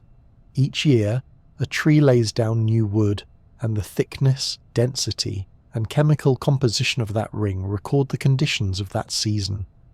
A wide, light ring may mark a year of abundant rain and sunlight. A narrow, dark ring may signal drought, fire, or insect infestation. Scientists who study dendrochronology can read these rings like a diary, reconstructing centuries of climate history from the trunks of long-lived trees. Fires leave scars etched into the wood as blackened seams that can be dated precisely. Pest outbreaks show up as sudden narrowings when leaves were lost and photosynthesis slowed. In this way, a tree keeps an unbroken record of the world it has lived through, one line at a time. These rings are not just passive records. The structural changes they embody influence the tree's physiology going forward. A year of narrow rings may mean reduced reserves, affecting how strongly the tree can flush new leaves the following spring. Past experiences etched into the wood shape what the tree is capable of next. The diary is also a blueprint, one that constrains and guides future growth. Memory in trees can also look like habit. Repeated cues often lead to quicker, stronger responses, as if the tree has rehearsed for them. A leaf that has been attacked once may respond faster to a second attack because signaling pathways have been primed. A root exposed to cycles of drought may close its stomata more swiftly when water scarcity returns. This kind of physiological learning is not conscious but is remarkably effective. The tree's body becomes trained, its responses sharpened by practice. Yet these memories are not infinite. They fade with time, and they come with trade-offs. A tree primed to defend against herbivores may invest more in toxins, but at the cost of slower growth. A tree trained by drought to be conservative with water may close stomata quickly, protecting itself but also limiting photosynthesis and carbon gain. There is no free lunch in biology. Every advantage carries its price, and memory must be balanced with flexibility. The fading of memory is important. If a tree held on too tightly to past conditions, it might fail to adjust when the environment changed. A tree that constantly expected drought might miss opportunities during wet years, growing less than its competitors. By letting some memories decay, trees keep themselves adaptable. Epigenetic marks are gradually erased, defensive priming resets, and old rings are buried deeper in the trunk, their lessons stored but no longer directly active. Forgetting for a tree is as vital as remembering. This balance between memory and forgetting echoes our own experiences. We too cannot hold every detail of life in perfect recall. We remember what matters, what prepares us for the future, and let go of the rest. Trees follow the same principle, but their memories are written in wood and molecules rather than thoughts. To walk through a forest is to walk among living libraries. Each trunk is a history book, recording decades or centuries of climate, fire, flood, and growth. Each leaf carries traces of stresses endured, tuned by past encounters. Each root knows, in its own chemical way, the patterns of soil moisture and nutrient flow. Memory without a brain may sound alien, but it is happening all around us, in every forest, field, and garden. So next time you rest your hand on the bark of an old oak, consider the centuries it remembers. Its wood carries droughts long past, storms that stripped branches, fires that scarred but did not kill. Its cells bear chemical echoes of struggles and recoveries. Its leaves respond with reflexes honed by experience. Though it cannot tell its story in words, it has lived it, recorded it, and continues to act upon it. Memory takes many forms in nature, and the silent recollections of trees are among the most enduring of all. In the forest, time is kept not by clocks or calendars, but by the rhythm of the seasons. Trees live by a schedule written in sunlight, temperature, and memory of winters past. This schedule is called phenology, the science of seasonal timing. It is the reason buds open in spring, flowers appear at just the right moment, leaves fall in autumn, and trunks rest quietly through the cold of winter. To the casual eye, these events may look simple, but they are finely tuned, and the slightest misstep can ripple through the entire forest community. One of the first great milestones each year is bud break. After a long winter of dormancy, when growth pauses and tissues harden against frost, buds wait for the signal to open. Inside those tiny packages are the leaves or flowers of the coming season, pre-formed but on hold. The trigger to burst forth is a mix of cues. Photoperiod, the length of daylight, provides a reliable signal that spring is advancing. Temperature adds nuance, ensuring that buds do not open during a brief warm spell in midwinter. Many species also require chilling, weeks of sustained cold that act as a reset button, convincing the tree that true winter has passed. Only when these requirements align do buds swell, break, and unfurl into the new season. The choreography of bud break is not just about individual survival, it is about synchrony. When many trees in a forest leaf out together, they create a sudden flush of green that floods the canopy with shade. This benefits the whole community, reducing the window in which early pests or pathogens can thrive unchecked. In flowering species, synchrony ensures that pollinators find abundant resources at the same time, maximizing cross-pollination. A lone tree flowering weeks before its neighbors might find itself blooming in vain, its pollen drifting into emptiness. Leaf-out follows closely, transforming bare branches into solar panels. This timing is critical. Too early and tender leaves may be burned by a late frost, a quiet catastrophe that strips photosynthetic potential for the entire season. Too late, and the tree loses valuable weeks of energy capture. The balance is delicate. In temperate zones, a single cold snap in April can undo months of preparation, forcing trees to regrow leaves at great cost if they can manage it at all. Whole landscapes may appear scorched brown in spring after such events, as if the forest has sighed in disappointment. Dormancy at the other end of the cycle is equally important. As autumn approaches, days shorten and temperatures fall. Trees begin to dismantle their chlorophyll, drawing nutrients back into trunks and roots for storage. Leaves blaze with reds and yellows before falling away, reducing water loss and preventing damage from snow or ice. Dormancy is not simply a nap. It is a carefully managed state of reduced activity. Buds are set for next year, tissues are hardened, and metabolism slows to a minimum. Like travelers huddling against winter storms, trees endure by conserving what they can until warmth returns. The triggers for these events vary by species and region. Some trees rely heavily on photoperiod, which is stable year after year and unaffected by short-term weather. Others put more weight on temperature, giving them flexibility to respond to unusual seasons. Still others require both cues together, reducing the risk of mistiming. Chilling requirements ensure that trees do not rush into growth after a few mild days in January. Without that safeguard, a premature leaf-out could be wiped out by the inevitable return of frost. Synchrony within a community brings both advantages and risks.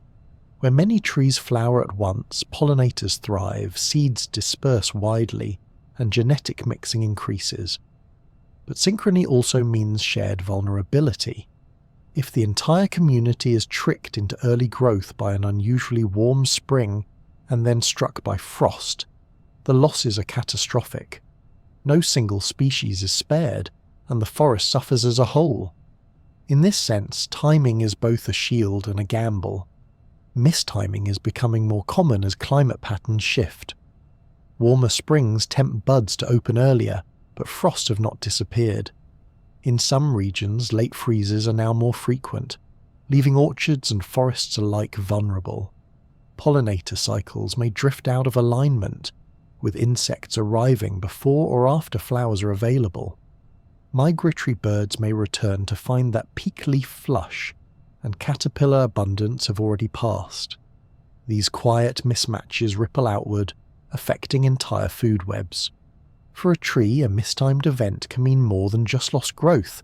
If flowers are destroyed by frost, reproduction for that year may fail. If leaves are lost early, carbon reserves may dwindle, leaving less to fuel defences or winter survival. These are not dramatic deaths, but slow erosions of strength, weakening trees over years and decades. The clock of the woods ticks steadily, but if its gears fall out of sync, the cost can accumulate quietly, almost invisibly, until the resilience of the forest falters. Despite these risks, the resilience of trees is remarkable. Many species hedge their bets, staggering leaf out across individuals so that not every tree in a population is exposed to the same danger. Others produce more buds than they need, a reserve in case some are lost. Evolution has shaped a diversity of strategies, ensuring that no single cold snap or warm spell can wipe out an entire lineage. The forest clock is not rigid but adaptable, capable of adjusting to shifts over time. For those who watch closely, phenology is a window into the forest's heartbeat. The sudden green of spring, the blaze of autumn, the bare patience of winter, each marks a turning of the wheel. Scientists and citizens alike track these moments, using them to chart the progress of climate change, to predict harvests, and to understand how ecosystems respond to shifting seasons. Every bud and leaf is both a biological event and a piece of a larger calendar, written not in numbers but in living tissue. To stand in a forest in spring is to feel this clock in motion. Buds swell, flowers open, and leaves unfurl in a rush of synchronized growth. It is a reminder that time in nature is not abstract but embodied.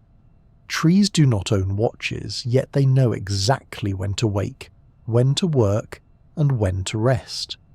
Their clock is ancient, reliable, and endlessly fascinating, ticking through centuries as quietly as the breeze. And though it may falter under the strain of a changing climate, for now the forest still keeps time, steady and sure, with every leaf that falls and every bud that opens. Old-growth forests are not just collections of big trees.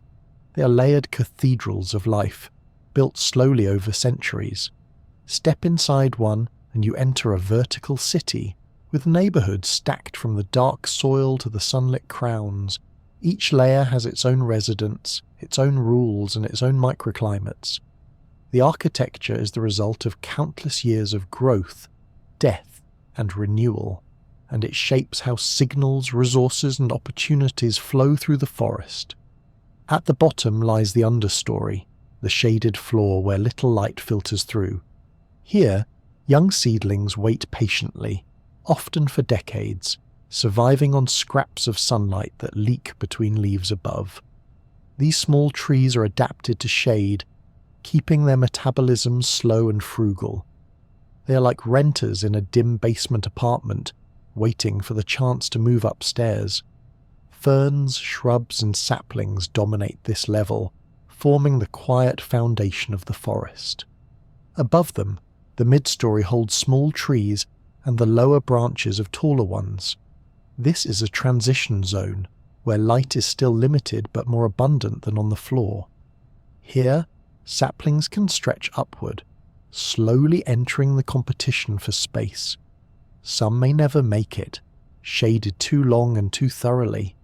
Others bide their time until a gap appears, and then surge upward with sudden growth, as if they had been waiting all along with energy in reserve. Higher still is the canopy, a continuous green roof where crowns of mature trees interlock. This layer captures most of the sunlight and dominates the forest economy. It is busy, noisy with birds and insects, rich with leaves photosynthesizing at full tilt.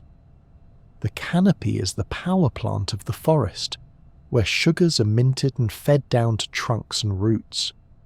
For the trees that make it this far, space here is everything. Each crown spreads as wide as it can, jockeying for position, twisting branches toward open light, shading rivals, and maintaining dominance over the floor below. And then there are the emergent crowns, the giants that rise above all the rest. These trees stand like skyscrapers, catching full sunlight on all sides. They endure buffeting winds, lightning strikes and storms, but their reward is unrestricted access to light. From the top of an emergent crown, a tree may command views over kilometers of forest, its branches laden with epiphytes, mosses, and even small animals that treat its crown as a home in the sky. Only a few species can achieve this height, and fewer still survive long enough to hold their crowns aloft. Within these layers, microclimates abound. The forest floor is cool, damp and sheltered. Mid-story air is warmer, with dappled sunlight. The canopy is bright, windy, and variable. Signals drift differently in each zone. Volatile chemicals released from a leaf may travel easily across the canopy, but dissipate before reaching the floor. Hydraulic signals in roots may benefit understory saplings more than canopy giants. Even fungal networks respond to the patchiness, creating overlapping maps of connection that mirror the layers above. Communication in an old-growth forest is not uniform, it is filtered by architecture. Gaps are the great invitations in this vertical city. When a storm knocks down a giant, sunlight pours into the hole it leaves, transforming a dark understory into a sudden opportunity. Seedlings that have been waiting for decades surge upward, racing to fill the space. Different species exploit gaps of different sizes. Some need wide, sunlit openings, while others slip into smaller breaks. Over time, these gaps ensure renewal, preventing the forest from freezing into stasis. Every fall of a giant is also the rise of newcomers. Elders often facilitate this process in surprising ways. Large trees moderate the climate of their neighborhoods, buffering temperature extremes and holding moisture in the air. Their roots enrich the soil, their fallen leaves add nutrients, and their fungal partners link seedlings into the wider network. A sapling growing near an old parent may benefit from this sheltered microclimate and shared infrastructure. The giants, in their slow way, make life a little easier for the next generation. Deadwood plays a vital role in this architecture too. A fallen log is not simply debris but a living infrastructure in its own right. Nurse logs, as they are called, cradle seedlings in their decaying mass. Mosses cover them, fungi colonize them, and roots sink into the softened wood. Elevated above the forest floor, seedlings on nurse logs avoid some of the pathogens and competition that plague soil-level germination. In the Pacific Northwest, entire groves of hemlocks and cedars can trace their origins back to nurse logs, long rotted away but still shaping the forest through the offspring they nurtured. Even standing dead trees, snags, serve critical roles. They provide homes for birds, bats and insects, and their cavities eventually collect soil and moisture, supporting plants in unexpected places. Slowly, they shed bark and branches, returning nutrients to the cycle. Death in an old-growth forest is never the end of usefulness. It is simply another stage in the architecture, one that extends life by creating habitats and opportunities for others. Over centuries, this layering, gapping and recycling builds a structure that is as dynamic as it is stable. Old-growth forests are not static relics, but living cities under constant renovation. Trees rise, fall and are replaced. Light and nutrients shift, creating opportunities and risks. Signals weave through air, soil and fungal threads, shaped by the spaces they must cross. The forest is at once ancient and new, held together by the architecture of its community. To stand among these giants is to feel both humility and awe. Each trunk is a pillar, each crown a rooftop garden, each fallen log a nursery. The forest is not a random tangle but a layered system, refined by time, death and rebirth. From floor to canopy, from sapling to snag, the architecture of old-growth forests is a masterpiece of nature's slow design. an ever-changing structure that sustains life in its many forms and whispers its stories across centuries. In the life of a forest, disturbance is not an exception but an inevitability. Storms tear through with violent winds, fires sweep across the landscape, pests arrive in waves, and droughts test every root and leaf. To us, such events might look like catastrophe, but to a forest they are part of its long rhythm. Trees have evolved not only to endure disturbances, but in many cases to use them as opportunities for renewal. After the storm comes a period of quiet triage, then regrowth, and eventually a reshaping of the community that can last for decades or even centuries. The first moments after disturbance are filled with signals. When a fire scorches bark or a branch is broken by wind, trees immediately shift their internal chemistry. Electrical pulses and hydraulic pressure changes rush through tissues, warning distant leaves and roots of injury.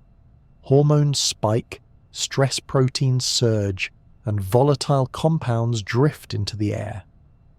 These signals are a form of triage, mobilizing defenses where they are still intact, sealing wounds, and allocating resources to protect what remains. Neighbours may pick up on these airborne messages, adjusting their own physiology to brace for spreading fire, hungry insects, or the sudden change in microclimate created by fallen giants. Different trees have different strategies for what comes next. Some rely on serotiny, the release of seeds triggered by fire. Serotinous cones of lodgepole pine or certain eucalyptus species remain sealed with resin until intense heat opens them. When flames pass, thousands of seeds rain down onto freshly cleared soil, ready to sprout in a landscape where competition has been temporarily removed. What looks like destruction to us is, for these trees, a reset button that ensures the next generation arrives right on cue. Other species put their faith in resprouting. Oaks, chestnuts, and willows, among many others, can push out new shoots from roots, stumps, or buried buds after their above-ground tissues are damaged. Even if the canopy burns or breaks, the living tissues below ground often survive, sending up shoots to reclaim space. In this way, old roots anchor new life, and a tree's body becomes both casualty and parent in its own recovery. Seed banks add another layer of resilience. Many plants, including some trees, keep a store of viable seeds lying dormant in the soil. These seeds can wait years, even decades, for the right conditions to germinate. Fire, flood, or canopy gaps can trigger their awakening. Suddenly, a long silent reserve bursts to life, filling bare ground with seedlings that might otherwise never have had a chance. The soil is not just dirt, it is a memory of past generations, waiting for the right moment to speak again. Fungi also play a crucial role in the reset. When disturbance clears vegetation, the underground mycorrhizal networks may be damaged or destroyed, but fungi are quick to recolonize, sending spores into the air and hyphae through the soil. Their return is essential, reconnecting roots to the nutrients and water they need. In some cases, fire-adapted fungi thrive in post-burn soil, forming partnerships with pioneer plants that stabilize the ecosystem.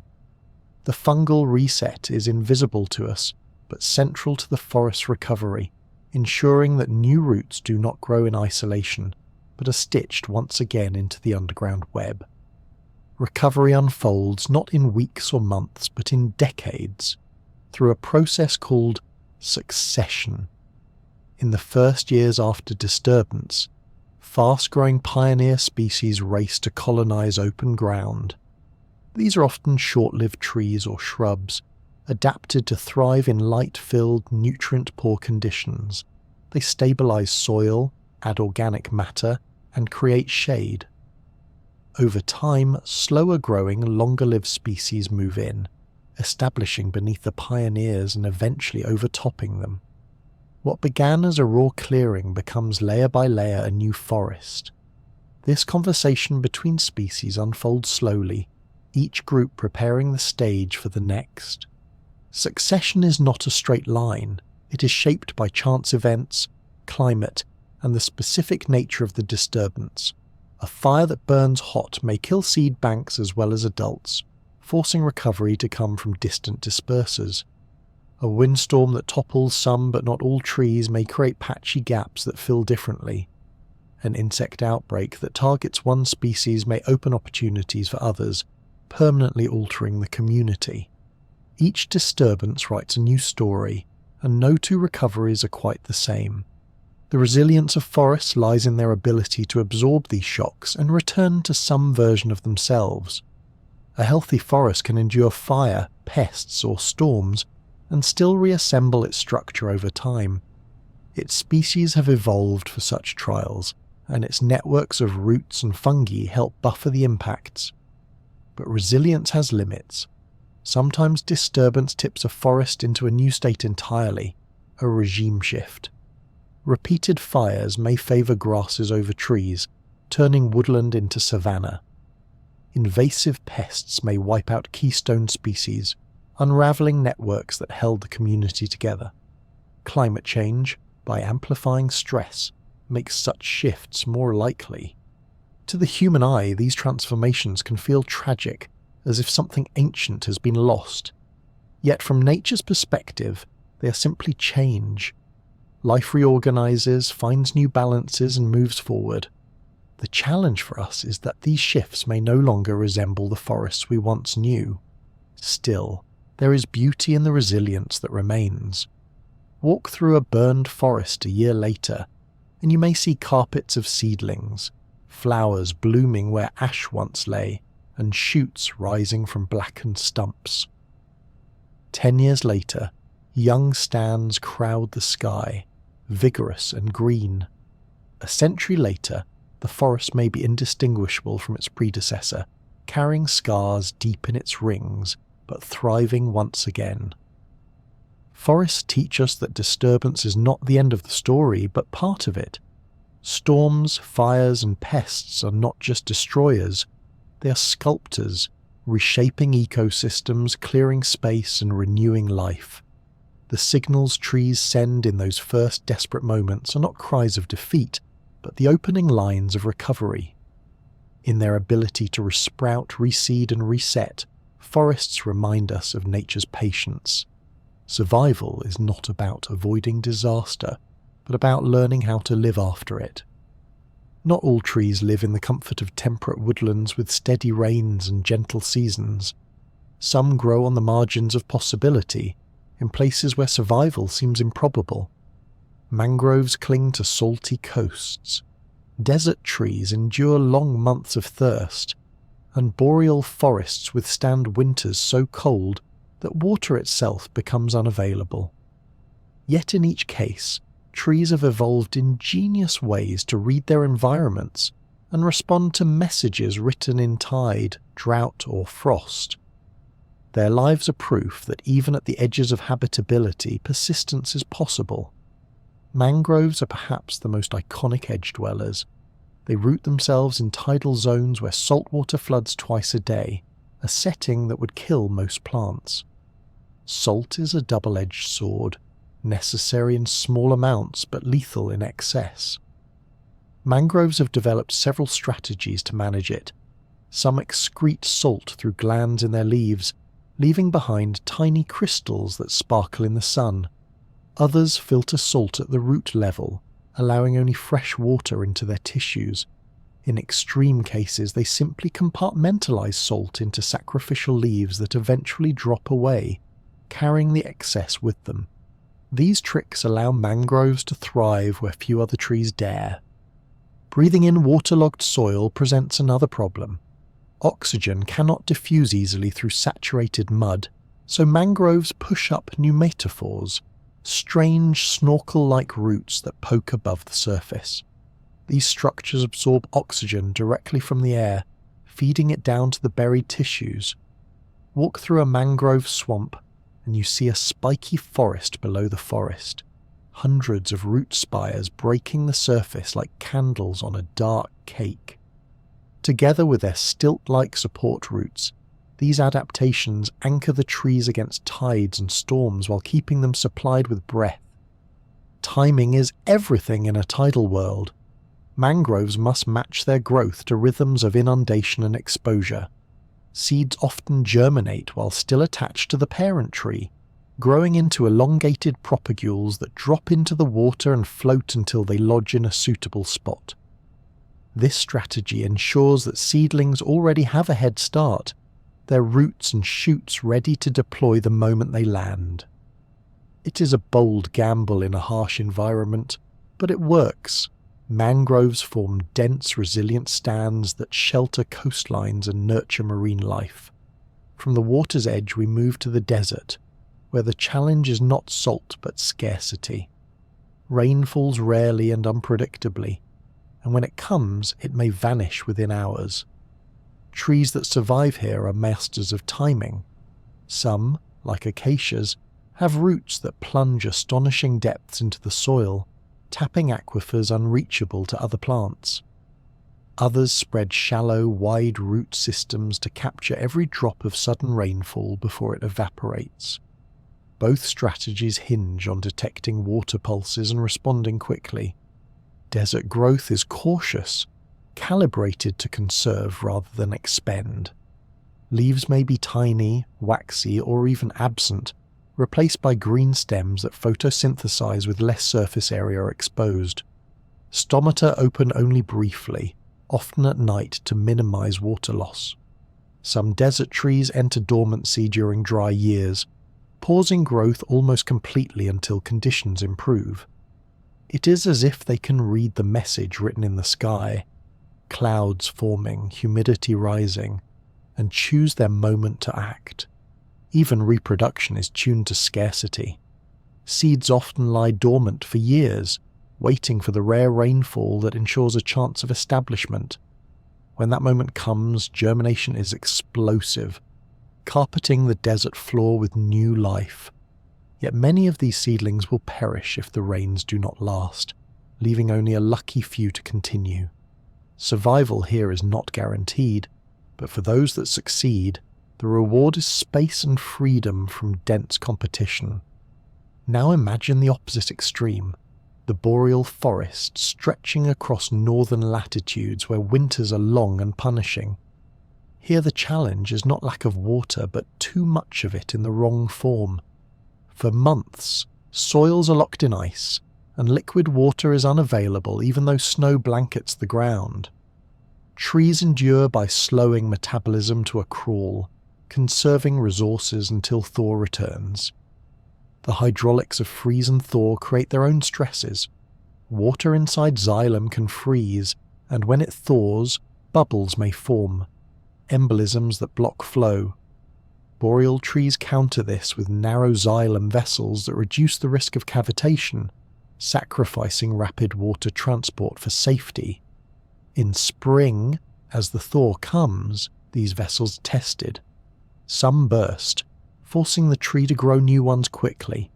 The cycle repeats year after year, a reminder that survival in cold regions is not about avoiding damage, but about repairing it reliably. The growing season in boreal forests is short, sometimes only a few months. Trees respond with rapid bursts of activity, photosynthesizing at high rates during the endless daylight of summer. Leaves are often needle-like, conserving water and resisting frost, while evergreen strategies allow photosynthesis to begin as soon as temperatures rise above freezing. Each year is a sprint, and trees must make the most of it before winter clamps down again. Despite the differences among mangroves, desert dwellers, and boreal giants, their strategies converge on a few themes. All manage resources with extreme care, whether it is salt, water, or heat. All rely on timing, attuning their growth and reproduction to the rhythms of their harsh environment, and all show that resilience is not about thriving in comfort, but about adapting to limits. These edge habitats also remind us of the broader role trees play. Mangroves buffer coasts against storms and store vast amounts of carbon in their soils.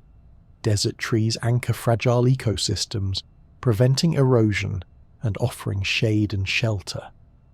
Boreal forests form one of the largest biomes on Earth, storing immense carbon stocks and shaping the global climate. Their survival strategies are not just curiosities, but critical elements of planetary health. To stand among them is to witness ingenuity written in bark, leaf, and root. A mangrove filtering salt water, a desert acacia stretching roots deep into rock, a boreal spruce waiting out another freeze. Each is an answer to the question of how life persists at the limits. They do not flourish despite the edges.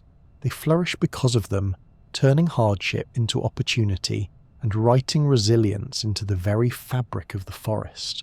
Forests may all be green at a glance, but the conversations inside them differ profoundly depending on where they grow. A tropical rainforest with its thundering biodiversity speaks in a different language than a temperate woodland where just a handful of species dominate.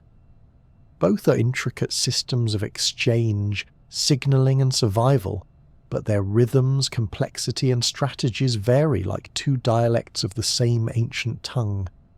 In the tropics, biodiversity density is staggering. A single hectare may host hundreds of tree species, each with its own fungal partners, chemical signals and ecological quirks.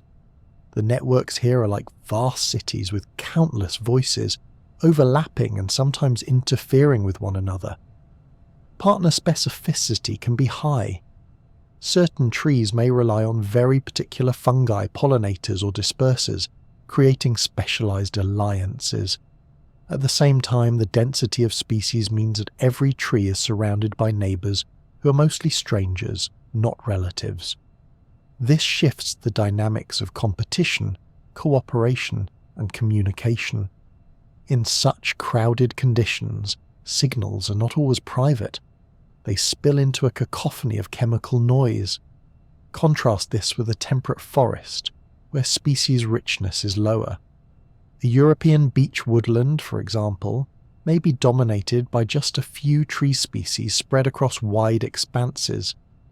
Networks here are simpler, with fungal partners often shared among large groups of trees.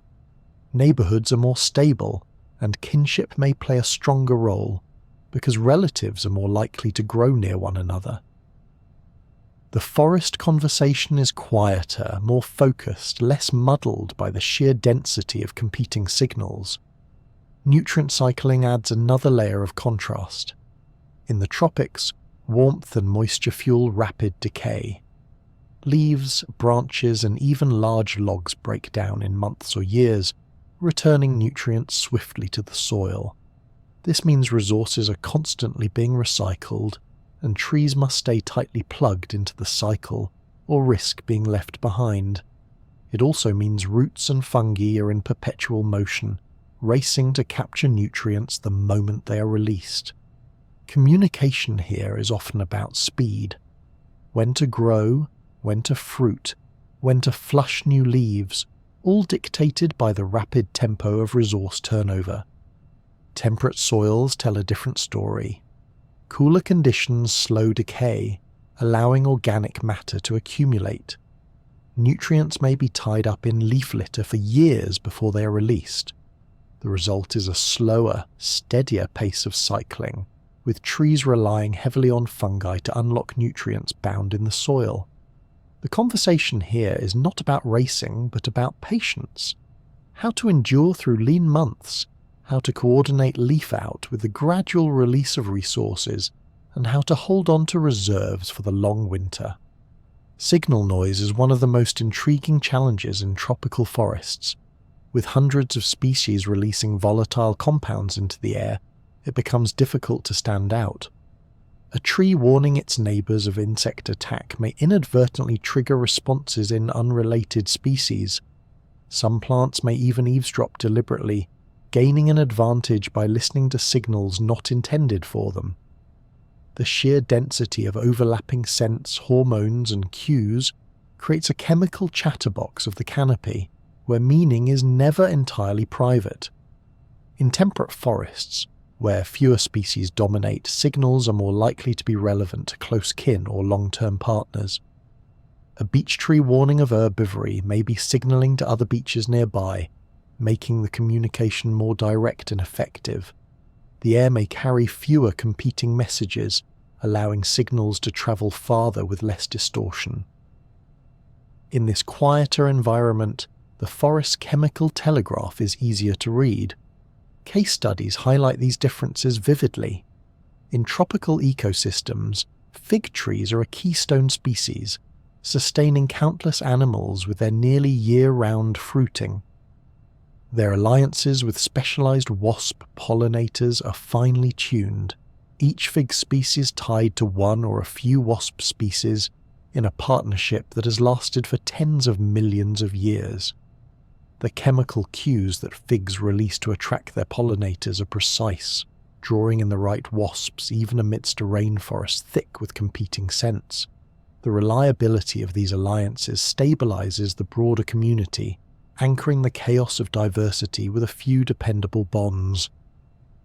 In temperate woodlands, the partnership between beech and fir trees paints a different picture. These species often grow together, sharing fungal networks that transfer carbon, nitrogen, and water.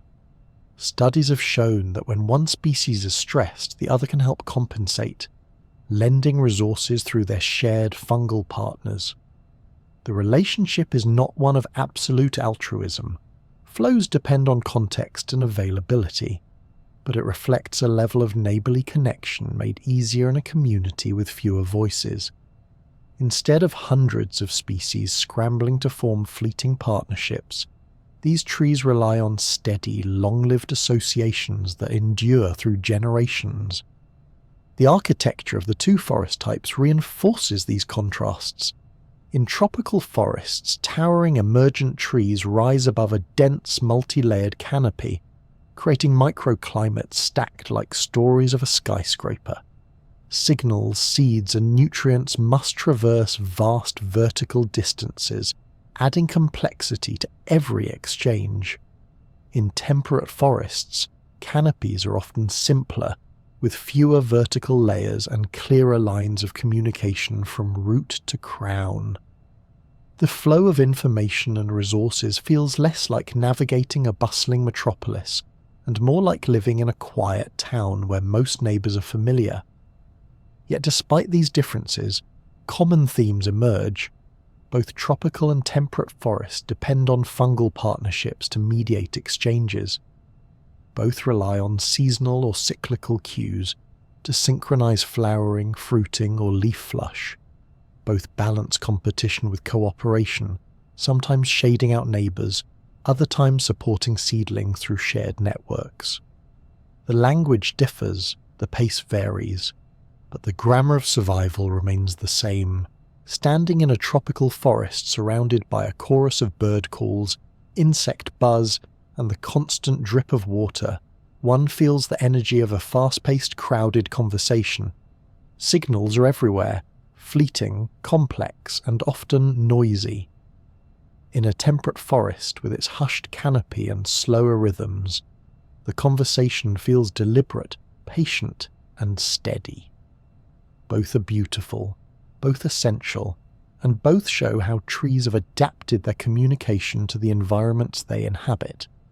So the next time you wander into the green shade of a woodland, consider the dialect it is speaking.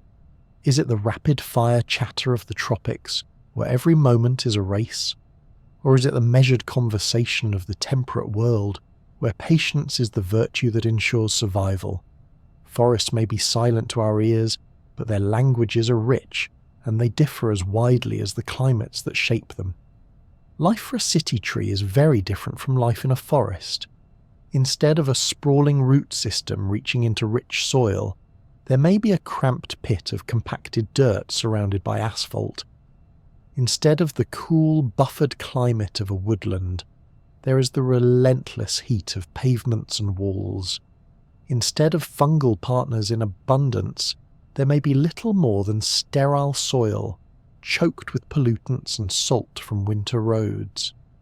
Yet city trees persist, holding on in these concrete jungles, communicating in their own constrained way, and shaping not only their own survival, but also the well-being of the people around them. The stresses are constant. Heat islands form when concrete and asphalt absorb sunlight during the day and release it slowly at night, raising urban temperatures several degrees higher than surrounding countryside.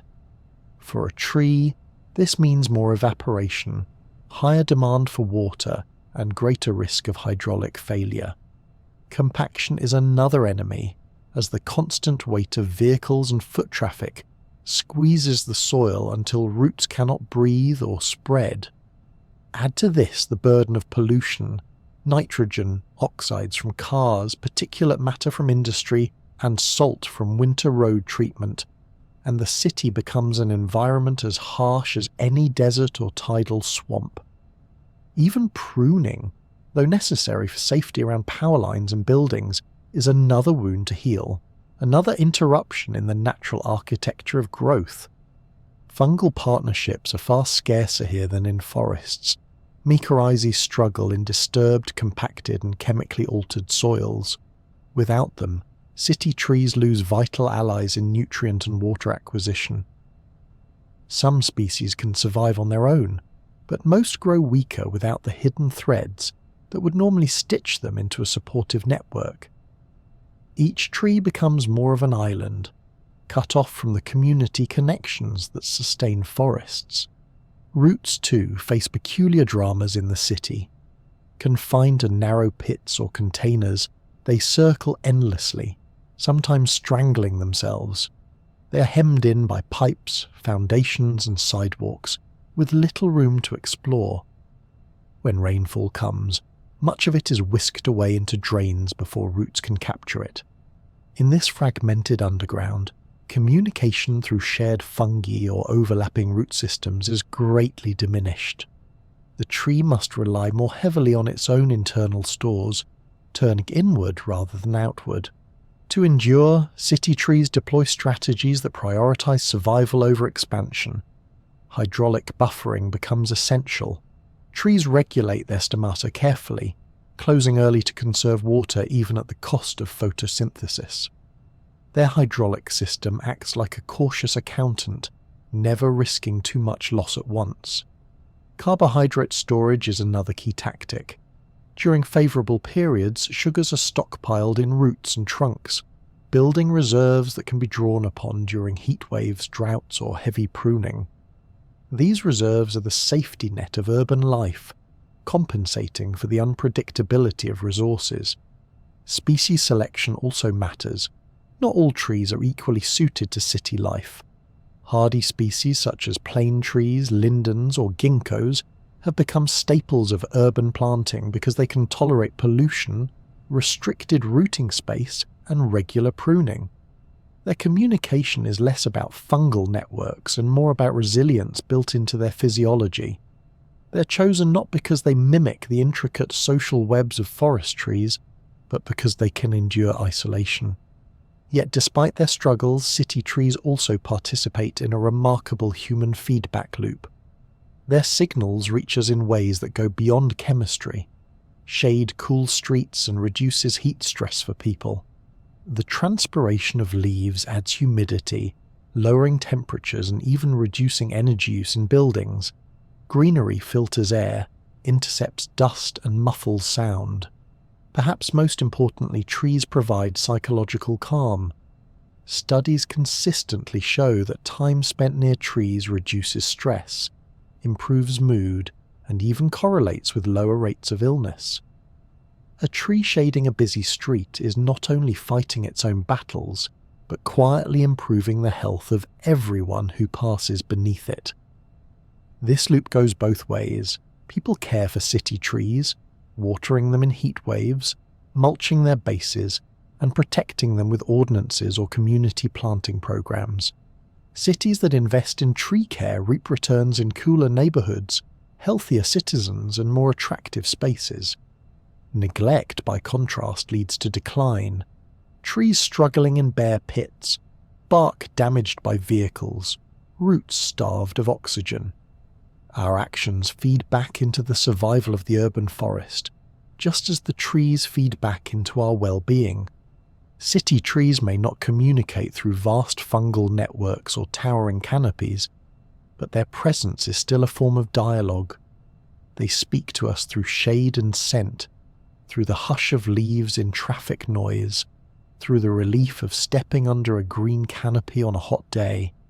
We in turn respond with maintenance, protection, and sometimes neglect. The relationship is reciprocal, even if we do not always recognize it. So when you pass a lone tree standing in a square of pavement, consider the invisible struggles it faces. Heat radiates from the ground, roots coil against concrete, and fungal partners are scarce. Yet still it sends messages within itself: hydraulic pulses, carbohydrate shifts, hormonal cues, balancing survival in a hostile landscape. And still it gives back, cooling air, cleaning pollution, and offering a quiet moment of calm. In a city that never sleeps, the tree is both survivor and healer, a green companion under concrete skies. The forests of the future will not be quite the forests we know today. Rising temperatures, shifting rainfall, and creeping changes in climate are already altering the conversations trees have with their environment and with one another. The messages are the same: water, carbon, nutrients, defense. But the context is changing, and with it the survival strategies that have served for millennia. To walk through a woodland now is to hear echoes of a dialogue that is being rewritten under new rules of heat and drought. One of the most pressing changes involves the economics of stomata, the tiny pores on leaves that regulate gas exchange. Trees open their stomata to take in carbon dioxide for photosynthesis, but every opening also lets water escape. The balance between carbon gain and water loss has always been delicate, but under rising temperatures the stakes are higher. A measure called vapor pressure deficit, or VPD, captures the dryness of the air. As the atmosphere warms, it can hold more moisture, and it demands more from leaves. A high VPD means water evaporates quickly, pulling harder at every open pore. To cope, trees must tighten control over their stomata. In high VPD conditions, they close sooner, trading photosynthesis for water conservation. This keeps them alive in the short term, but at the cost of growth. Over time, whole forests can slow, their productivity diminish not because sunlight or carbon dioxide is lacking, but because the economics of water make photosynthesis too risky. It is like trying to run a business where every sale costs more than it earns. The books no longer balance. The legacy of drought adds further weight. Trees that endure one severe drought often carry scars for years.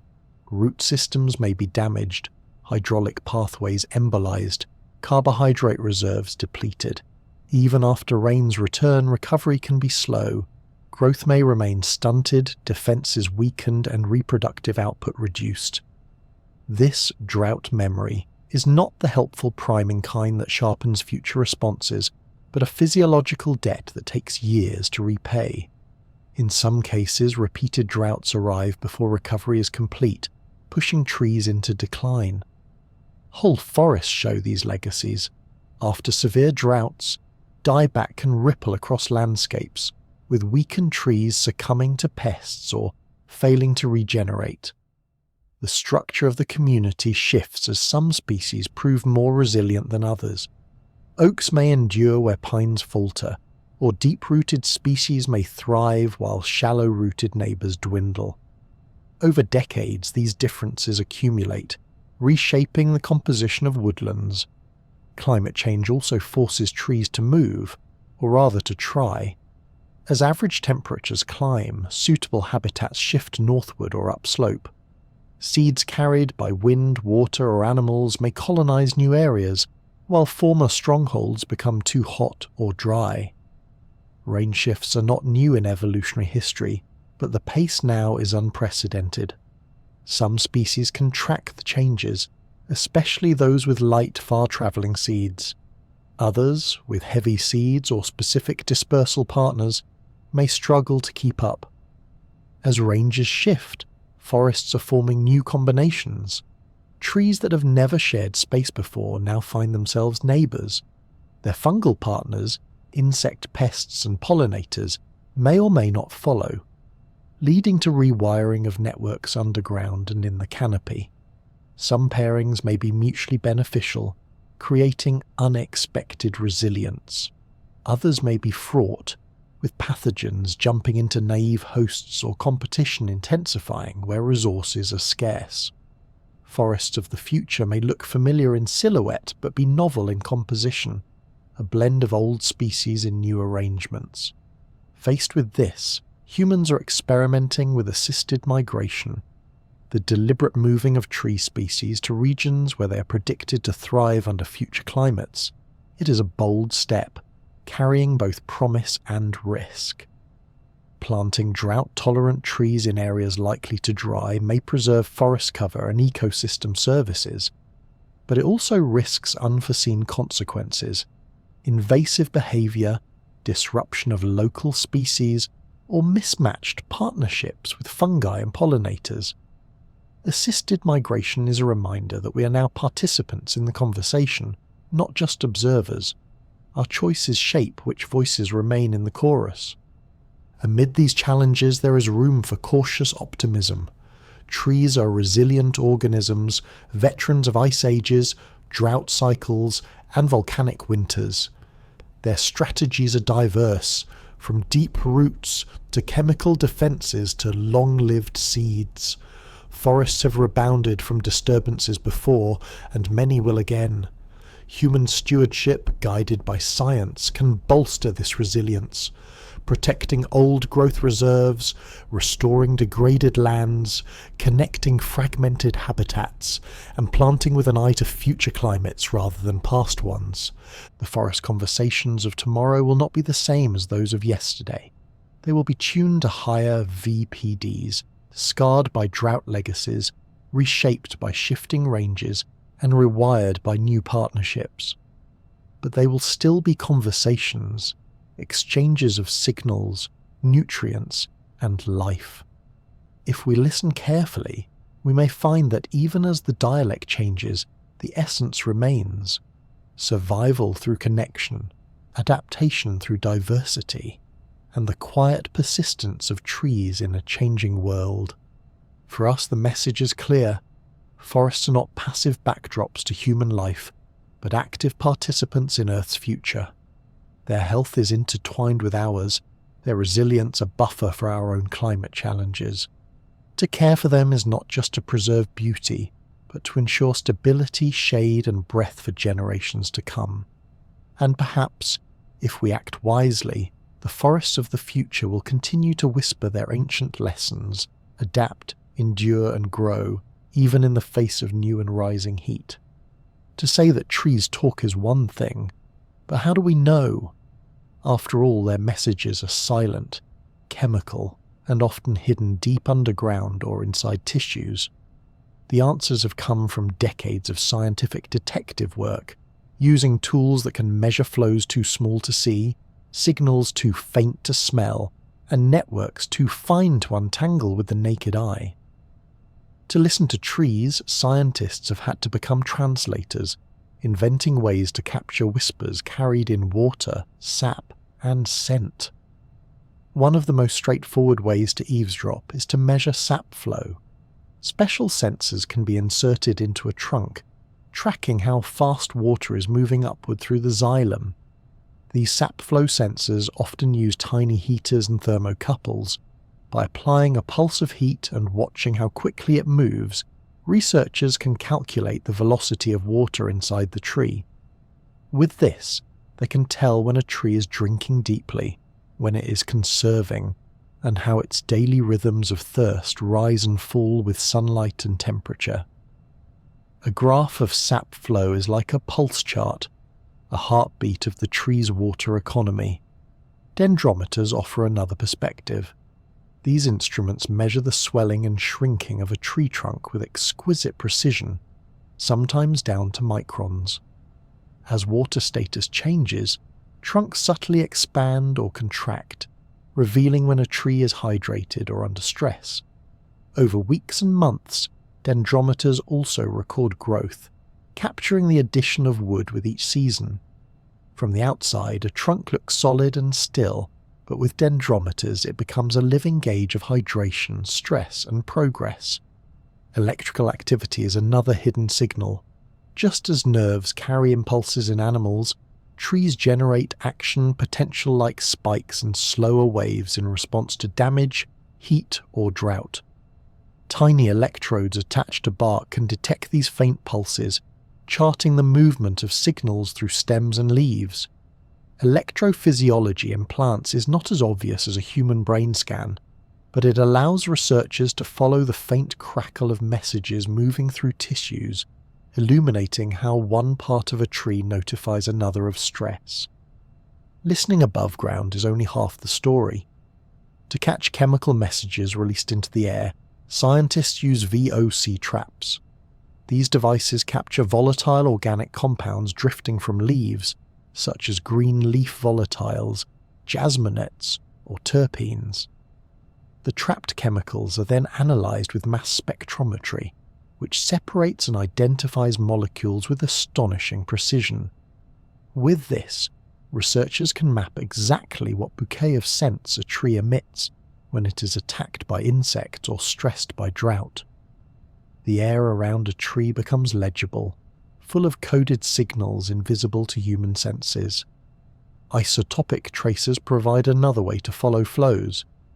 By giving a tree water or carbon marked with a rare isotope, scientists can track where those atoms go.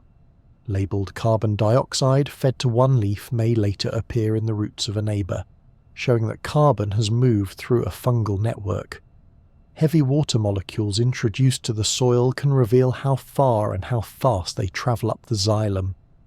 These tracers act like fluorescent dye in a river, making invisible movements suddenly visible, mapping the connections among roots, fungi and stems.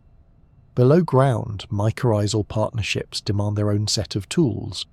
Soil samples examined under microscopes reveal fungal hyphae, stained and lit to highlight their delicate threads. DNA sequencing has revolutionized this work, allowing researchers to identify which fungi are present without needing to see them directly. By analyzing soil DNA, scientists can piece together which species of fungi are linking which trees, uncovering the complex web of partnerships that make up the forest network. Combined with isotopic tracers, these techniques can show not just who is connected, but what they are sharing. Each of these methods has limits, and careful experiments are required to interpret them. Sap flow sensors, for instance, reveal water movement, but not its ultimate cause.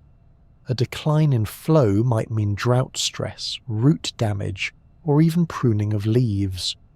VOC traps capture chemical messages, but do not tell us exactly how neighbouring plants interpret them. Electrophysiology records spikes of activity, but leaves open the question of how those spikes translate into behaviour. The challenge is always to move from measurement to meaning, from data to dialogue. This is why experimental design matters so much. Scientists often grow seedlings in controlled chambers, exposing some to stress and leaving others as controls. They may connect plants through shared fungal networks or separate them with barriers to see where the messages travel. By adding isotopic tracers to one and testing others for their presence, they can confirm whether real transfers have occurred. Each layer of complexity requires another layer of evidence, and the picture of tree communication is built piece by piece, with patience and caution. Even in the most careful experiments, inference has boundaries. We can measure signals, track flows, and observe outcomes, but we cannot assume that trees are talking in the way we do. The temptation to anthropomorphize is strong. Forests as societies, trees as wise elders, but the science requires precision. What we call communication may often be side effects of physiology, exploited by neighbours rather than intended for them. Still, the fact remains that messages are moving, and they shape how forests grow and survive. In this sense, listening to trees is both a technical challenge and a philosophical one. Our instruments make the invisible audible, but interpretation demands humility. The signals are real, the flows measurable, but their meaning is written in the grammar of evolution, not intention. The tools of modern science have given us remarkable access to the inner lives of trees. From sap pulses and electrical flickers to scented molecules and fungal DNA, we can now map conversations once hidden in silence. And while the limits of inference remain, each new technique brings us closer to understanding how forests work as communities rather than collections of individuals. So when scientists speak of trees talking, it is not metaphor pulled from thin air, but evidence distilled from sensors, tracers and microscopes. To listen is to measure, and to measure is to glimpse the secret rhythms of life that unfold too slowly or subtly for us to perceive unaided. The forest may not speak in words, but it leaves signals everywhere, waiting for us to hear them. Dawn begins not with noise, but with light. Before the first bird calls, before the air warms, the faintest glow on the horizon stirs a tree's inner clocks. Photoreceptors in the leaves sense the change, resetting circadian rhythms that have been ticking through the night. Stomata begin to stir, those tiny pores on leaf surfaces preparing to open. As they do, carbon dioxide starts to flow in, meeting sunlight to fuel photosynthesis. Sugars are minted in chloroplasts, the day's currency of energy. Some of these are sent to growing tips, others to roots, and still others are set aside for storage. The tree's bloodstream awakens, phloem filling with sweetness, xylem carrying the first morning rush of water upward. By mid-morning, the sun is stronger and photosynthesis is in full swing. Water races up the trunk, pulled by evaporation from thousands of leaves. Each molecule leaving a stoma tugs the next in line, creating a continuous column stretching from root tip to crown. It is a fragile miracle, always at risk of breaking, but most days it holds. Sugars flow downward as well, powering the roots that dig through soil, the cells that divide at growth points, and the fungi waiting for their share. Around this time, chemical chatter picks up. Leaves may release subtle compounds into the air, warning of a nibbling insect or enticing a pollinator toward a flower. These scents drift invisibly, caught on breezes, intercepted by neighbours, folded into the day's background of signals. By midday, the strain is greatest. Sunlight is fierce, temperatures high, and vapour pressure deficit pulls water faster than roots can always supply. Stomata weigh their options, remain open to maximise photosynthesis, or close partially to conserve water. Some do one, some the other, balancing risk and gain. Deep inside, xylem vessels are under tension, some cavitating into tiny bubbles that break the flow. Around wounds or bites, electrical pulses ripple through tissues like a faint whisper of quiet lightning. Defense chemicals surge, tannins stiffen, and enzymes prepare toxins to ward off further attack. To us the tree looks still, but inside it is buzzing with activity, a midday dance of growth, defense, and restraint. In the afternoon, the balance eases, temperatures begin to fall, and water columns stabilize. Photosynthesis continues, but with less strain. Sugars accumulate, and the phloem network begins its evening duty of transport. Energy is distributed to roots, where it fuels both growth and trade with fungi. Mycorrhizal partners extend the tree's reach into the soil, absorbing phosphorus and nitrogen in exchange for carbon. This underground economy peaks as the day wanes, with trees shuttling the products of sunlight to their fungal allies, and fungi paying back with minerals gathered from the soil maze. Evening brings a subtle shift. As the light fades, stomata begin to close, conserving water for the night. Photosynthesis slows, then ceases, but the work is not over. Sugars continue to move, fueling repair and replenishment. Damage from midday heat and herbivores is patched. Proteins are rebuilt, and DNA is checked and maintained. Trees may not sleep as animals do, but they do rest, shifting priorities from capture to maintenance. Leaves, stems, and roots each perform their nightly duties, guided by circadian rhythms tuned to the cycle of the sun. Night in the forest is a time of hidden negotiation.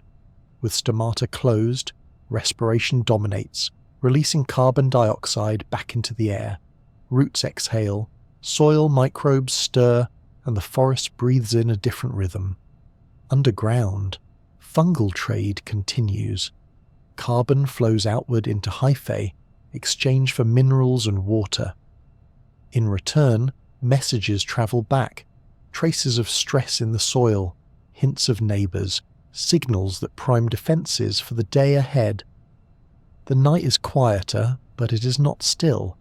It is the time for calibration, when reserves are balanced, debts settled, and tissues primed for the next dawn. Even in darkness there is communication. Some trees release nighttime volatiles, subtle scents that deter herbivores or attract nocturnal allies. Roots exude compounds into the soil, shaping microbial communities, encouraging some, discouraging others. Fungi redistribute nutrients, sometimes linking multiple trees, sometimes rerouting carbon from one partner to another. These exchanges are not visible, but they define the structure of the forest. Each tree is not just an individual, but a node in a network, carrying on negotiations in the hush of night. By the time the stars fade and the first light brushes the canopy again, the cycle is ready to begin anew. Stomata will open, water will rise, and sugars will flow.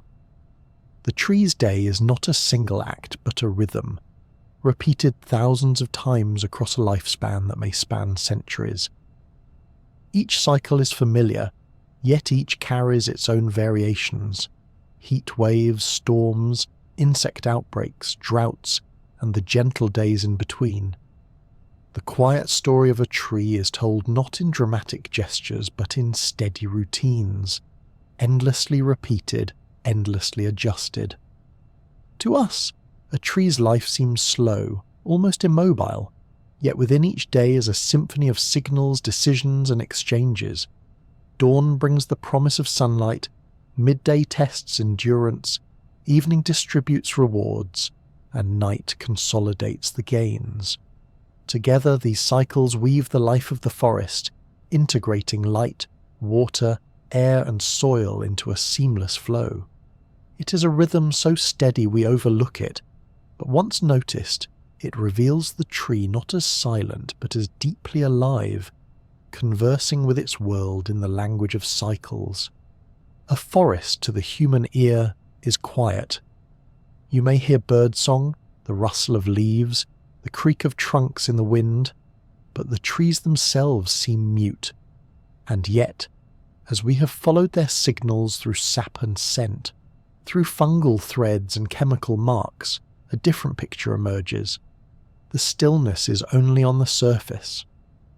Beneath bark and soil, in crowns and roots, trees are engaged in a continuous slow conversation, one that mixes whispers of stress, murmurs of exchange, and the faint hum of life balancing itself day by day. The messages take many forms. Electrical flickers ripple through tissues, spreading word of a cut or a burn. Hydraulic pulses relay the state of thirst or abundance, shaping when stomata open and close. Chemical scents drift into the air, warning neighbours of insects or attracting allies to devour them. Underground, fungal threads ferry not only phosphorus and nitrogen, but also signals of distress and opportunity, binding trees into networks that are both markets and messengers. Each mode of communication is partial, imperfect, and often unintended, but together they form a tapestry that sustains the forest. These exchanges remind us that forests are neither harmonious utopias nor ruthless arenas. They are mosaics of cooperation and competition, shifting with the seasons and the years. A parent tree may ease the path of its offspring with carbon subsidies, while at the same time casting dense shade that tests their endurance. A fungal partner may enrich a tree with nutrients, yet siphon carbon from a neighbour struggling in drought. A walnut may release toxins to thin the crowd, while a birch may lend sugars to a shaded fir. The forest is a stage where strategies overlap, sometimes generous, sometimes harsh, always pragmatic. Time deepens this complexity. On a human scale, we notice the fall of a single tree, the opening of a sunny gap, the flowering of a woodland in spring. But trees measure in decades and centuries. Their conversations unfold at speed so slow they escape casual notice. An oak scarred by drought may carry that memory for years, shaping its stomatal caution long after the skies have cleared. A spruce in the boreal zone adjusts to freeze and thaw year after year, its hydraulic system retrained by repetition. Fungal partnerships rewire themselves as soils shift and species come and go.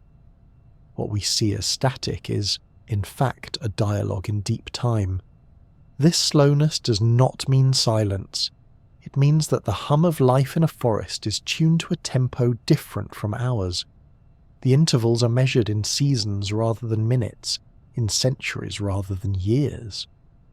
When a tree responds to its neighbour's warning scent, when roots shift to avoid kin or confront strangers, when networks redirect nutrients from one partner to another, these are not accidents, but elements of a steady conversation. Slowness is simply another form of speed, one suited to lives that outlast generations of human history.